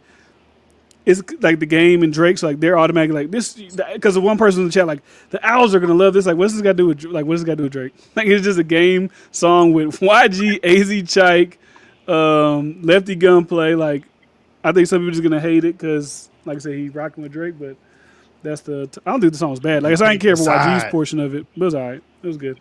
Yo, is this like Not mad at it. GNX part 2? Is this like him Look, trying to do a GNX? Like, is it? Nick, yo, it's a fair question. Look at the narrative that's about the flow. The features, the two songs I've heard so far have both been West Yo, Coast. chat, what y'all think? Yeah, the game said, what do you say? I son the boogeyman. I'm the boogie monk. What do you say? What do you say about Kendrick right there? So Neil said this shit hard. Leave that where it's at. Yeah, that song was pretty good though. So just leave it where it's at. He gonna say he wasn't talking about it. He gonna say that. All right, man. He wasn't talking about him. That you know he gonna say that. Just he said where he from. He knows about the boogeyman because he's the boogie monster. Shout out my guy King Hammer. Is the boogeyman? Shout out to my guy Black TV. Nickname. Appreciate you, brother. Yeah. Next time. That shit. All right, man. I'm about to head out. It's chat. Listen, man. Y'all go check it out. Tomorrow, I think I might do a small little review on it. But please go follow everybody that pulled up. Ray Spitter, you guys can all shout out your channels. Please go sub to them. Go ahead. From Warden. Y'all follow me on every platform. RVYSPITTA. Follow my two podcasts. Can you hear me? Network. Yeah. And the Another Day. Warden, go ahead, bro. Everywhere. Or Ray, you go. You already went. I don't think Chigs can hear us. Oh, no, I can't hear you guys. I'm my bad. Yeah, that's you. I can repeat myself. RVYSPITTA everywhere. Follow my two podcasts. One with my man's Doughboy at the bottom left, next to Legend. I don't care what you think. Network. That's our YouTube and Instagram. And follow my other podcast, the Another Day Show. Another Day Show on Instagram. And yeah, man, I'll be on another panel, popping shit. W Stream chat. W Stream. Who else? That's it. That's everybody. Yeah. Yeah, Charles Brown. Go ahead, bro. Follow me on Twitter. Yo, Charles, man. We need that debate, bro. The debate with you and Jay, bro. Jay, what they gonna debate now? They just debated. Nah, we won like the real 1v1. Like I'm talking face to face type shit. Yeah, we gonna do it. We gotta get it done. Yeah, we gotta get it done. You could clip their whole debate on this shit. They went for an hour and 5 minutes. I want to sit there. Give me the address. D-Fran, go ahead, plug your channel, bro. D-Fran Daily, man. Go sub up, man. The family. Bryce Reacts. Yeah, man. Y'all tune in. Y'all also tune in Absolutely Unsure. It's on D-Fran Daily, man. We do that weekly, man. Y'all tune in. I know yours truly be popping in there too. You know what I'm saying? Where y'all from? Where are y'all from? I'm from Houston. Yeah, they're both from Houston. I'm from Dallas, but I'm from Cali though, and from Alabama. You're from Alabama. So you ain't from Cali. Yeah. You're from Alabama. He want to be so cool. You went to Hoover High School. You're from Alabama, baby. Thank you for doxing me. Appreciate that. Shout out to Italy. They don't know nothing about that. Shout out Italy, bro. They don't know nothing about that. J. Roebuck. Go ahead, say bye to the people, bro. He's not here. He's gone. He's been gone. Okay, all right. Doughboy. He dipped a while ago. He dipped. He got Doughboy, what's good, man? Doughboy, the only difference on Instagram is underscore between the dough and the boy. But like Ray said, I don't care what you think network. We got the I don't care what you think podcast, IDCWYT_network on Instagram. The YouTube is I don't care what you think network. The fucking Patreon is I don't care what you think network. We do the music podcast. We got a sports podcast. We have another. We have multiple podcasts. We also have another show called man, how am I forgetting this shit? We have another show called The Hidden Gem, where we go around and do up and coming companies and get them a documentary style interview and let them tell a story in the state of New Jersey, so you can see where it is. So IDCWYT_network on everything. That's lit. For sure. Legend, go ahead, bro. And I see a lot of y'all in here with hats on, man. Y'all make sure y'all go check out New Era Forever, man. He be dropping them collab hats. Somebody play. Okay. I'll check it out. My That boy be link, turned up, man. Go ahead, Legend. Yeah, man. Shout out to everyone here. Appreciate y'all for having me on. Looking forward to the next one. I hope y'all don't mind some of my crazy takes, but I'll fight until the end of time. But yeah, man, follow me on Twitter at AuthenticView23 and at YouTube AuthenticView786, and then on Instagram AuthenticView_. And more content coming soon. Me and Bryce breaking down Habibti, ranking our favorite songs, and then we doing Maid of Look, Honor. Charles, you hear that, work on his Charles? thumbnails. His thumbnails look crazy. We gotta work on them thumbnails, man. We'll get to it. The Habibi album, that's the one with Hey, Charles, you know Habibti is the #1 R&B album right now on Apple Music. It's been out for R&B albums in a 15 row. weeks. That's 2 R&B albums in a row. Billboard too. #1 R&B album in the world. I mean, he worked with them. It should be. He did that 2 years in a row. That's crazy. Weeks, man. That's crazy. Iceman, 14 weeks. Charles, man, you gotta let that bias go, man. Let that hate go, man. You missing out on a lot of great music. Not that much. Biased. I'm gonna listen to King. Did you listen to these albums? Late to work tomorrow. I did not listen to Hibbity Bibbity and Maid of Honor. Now I give you. I didn't really give Maid of Honor too many spins either, but Habibti and Iceman for sure. All right, and I'm gonna plug. I'm gonna plug my boy Jason's Jason shit. He was supposed to be on here, but there was too many niggas on here. So go follow Jason. Amaru Speaks, formerly known as Jalopy Bungus. Jalopy Bungus. He wanted me to plug his mixtape he's dropping next week, A Million Hearts. Dropping 8/24. Go check that out. Go follow him. But yeah, for me, Word is World. Subscribe to me. We're doing pretty good. Just hit my first 10K video. So y'all go sub up, get the boy to 1,000 so you can get me some money on YouTube before they change the damn rules. Are you monetized yet? I got one more shout out. Not yet. I should be probably by the end of the year. I got one more shout out for my R&B lovers, man. If y'all like that R&B music, like that Habibity Beatty shit, y'all check out my bro Reese World, man. Don't play this at the party, man. Make sure y'all go tap in. Okay. All right. Chigs, you got anything you want to plug? Appreciate you guys. ENT, Diego, Generation. Appreciate you, man. I want to know what Charles was sipping on in that cup, man. He was drinking that. He was sipping on all night. Water. That ain't no damn water, man. That's yak, man. Water. And I want to answer Bryce real quick. He said that I hear some sexy songs for you. I think I heard it in John Screwface John's when he did when he reviewed it. That's how I heard it. That's crazy work. Yeah, you even listen to the music. You gotta let that unbiased go. Like, we're gonna go listen to Kendrick at least. Y'all say we haters. I got 2 Kendrick albums in my top 10 albums. Like we like y'all really don't like Drake. I guess all right. So make some more positive Kendrick content. When I see it, he ain't doing nothing right now. When he gives us content to talk about, we'll talk about it. What's he doing? As y'all start making positive Drake content, we'll start the positive. He won a couple Grammys. We talking. I got positive Grammy darling, but it's got over. a movie coming out. I made a whole video about. Shout out to South Park. Nah, I gotta see Charles reacting to Habibti. But you got that would be your audience would hate it, right? They would be like, Charles, why are you doing this shit? No, that would go viral. That'd be great. Like Charles. Imagine when Charles hears White Bone, he's gonna be like, what was I missing out on? He gonna hear Gen 5. He ain't gonna know what just happened to him. He gonna be like, what's up, gang? He gonna hear WNBA. He gonna hear Smack the City. He gonna be like, love that shit. I've been missing out this whole time. What the fuck have I been doing? Hell no. WNBA is a really good song, Charles. You gotta. He gonna be a whole new. He gonna have a whole different content strategy after he listen to Habibti. He gonna be, you know what? Drake might be that guy for real. His money on the pro Drake side. He gonna this not Luther. And this how you know I watch your channel, Charles. You gonna text your brother-in-law and be like, hey. My brother-in-law sent me a "What's the Dirt" video yesterday. I was like, we lost him. Which like we lost was him. it? I was disappointed. Z-Fan about to talk so much shit. He got paused. Oh God, He said you know. Yeah, did you watch it? Graham, so I can follow y'all. The "What's the Dirt" video? Yeah, you watched it. I had already seen it. That's how I knew I lost him. It was bad. Yo, I ain't gonna lie, you might go viral, dog. Habibti, Maid of Honor, dog. That shit might be 1 million in a day. W's in the chat. Come on, W chat, man. I appreciate like you guys. the stream, bro. Like the stream. On the next album, talking about that shit, like that's gonna be a clip. You said what? I said Drake gonna put him on the next album. He get on his platform and say that shit fire. That's gonna be the intro to the next Drake album. Gonna be the intro. That's gonna be the fucking intro. Yo. He could use my voice, man. All right, I'm back. What happened? What I missed? They called you a glazer, bro.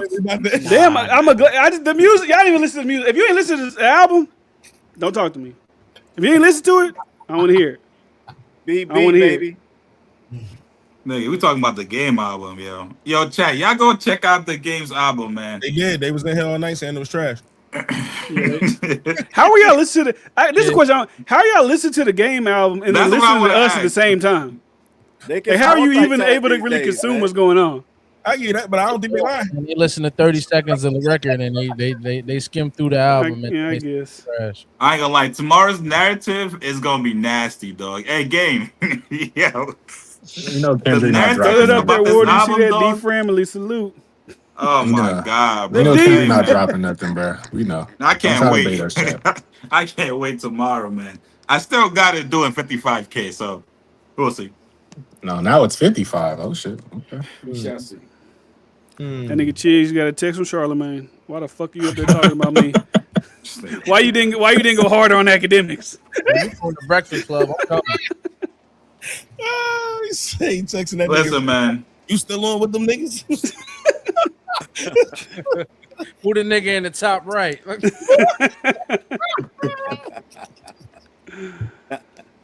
Niggas talking about guard dogs is crazy, man. That nigga Chigs, he ain't telling me it was gonna be OVO. I was gonna be outnumbered. Oh, bro. You were supposed to have some backup. You had every stream. You know what's funny things? Right before we went live, I told him that. I said I did one of these before. He had mad OVO niggas in there. I'm like, I gotta go. All these niggas, bro, just OVOs, Aubrey Angels, just nasty. I just want to let y'all know there's the other side to the world, guys. Welcome. These Aubrey Angels in the building. It was fun. T-shirt on. Yes, sir. All right, I'm out of here, chat. All right, guys. All right, guys. Like the stream, y'all. End it. Appreciate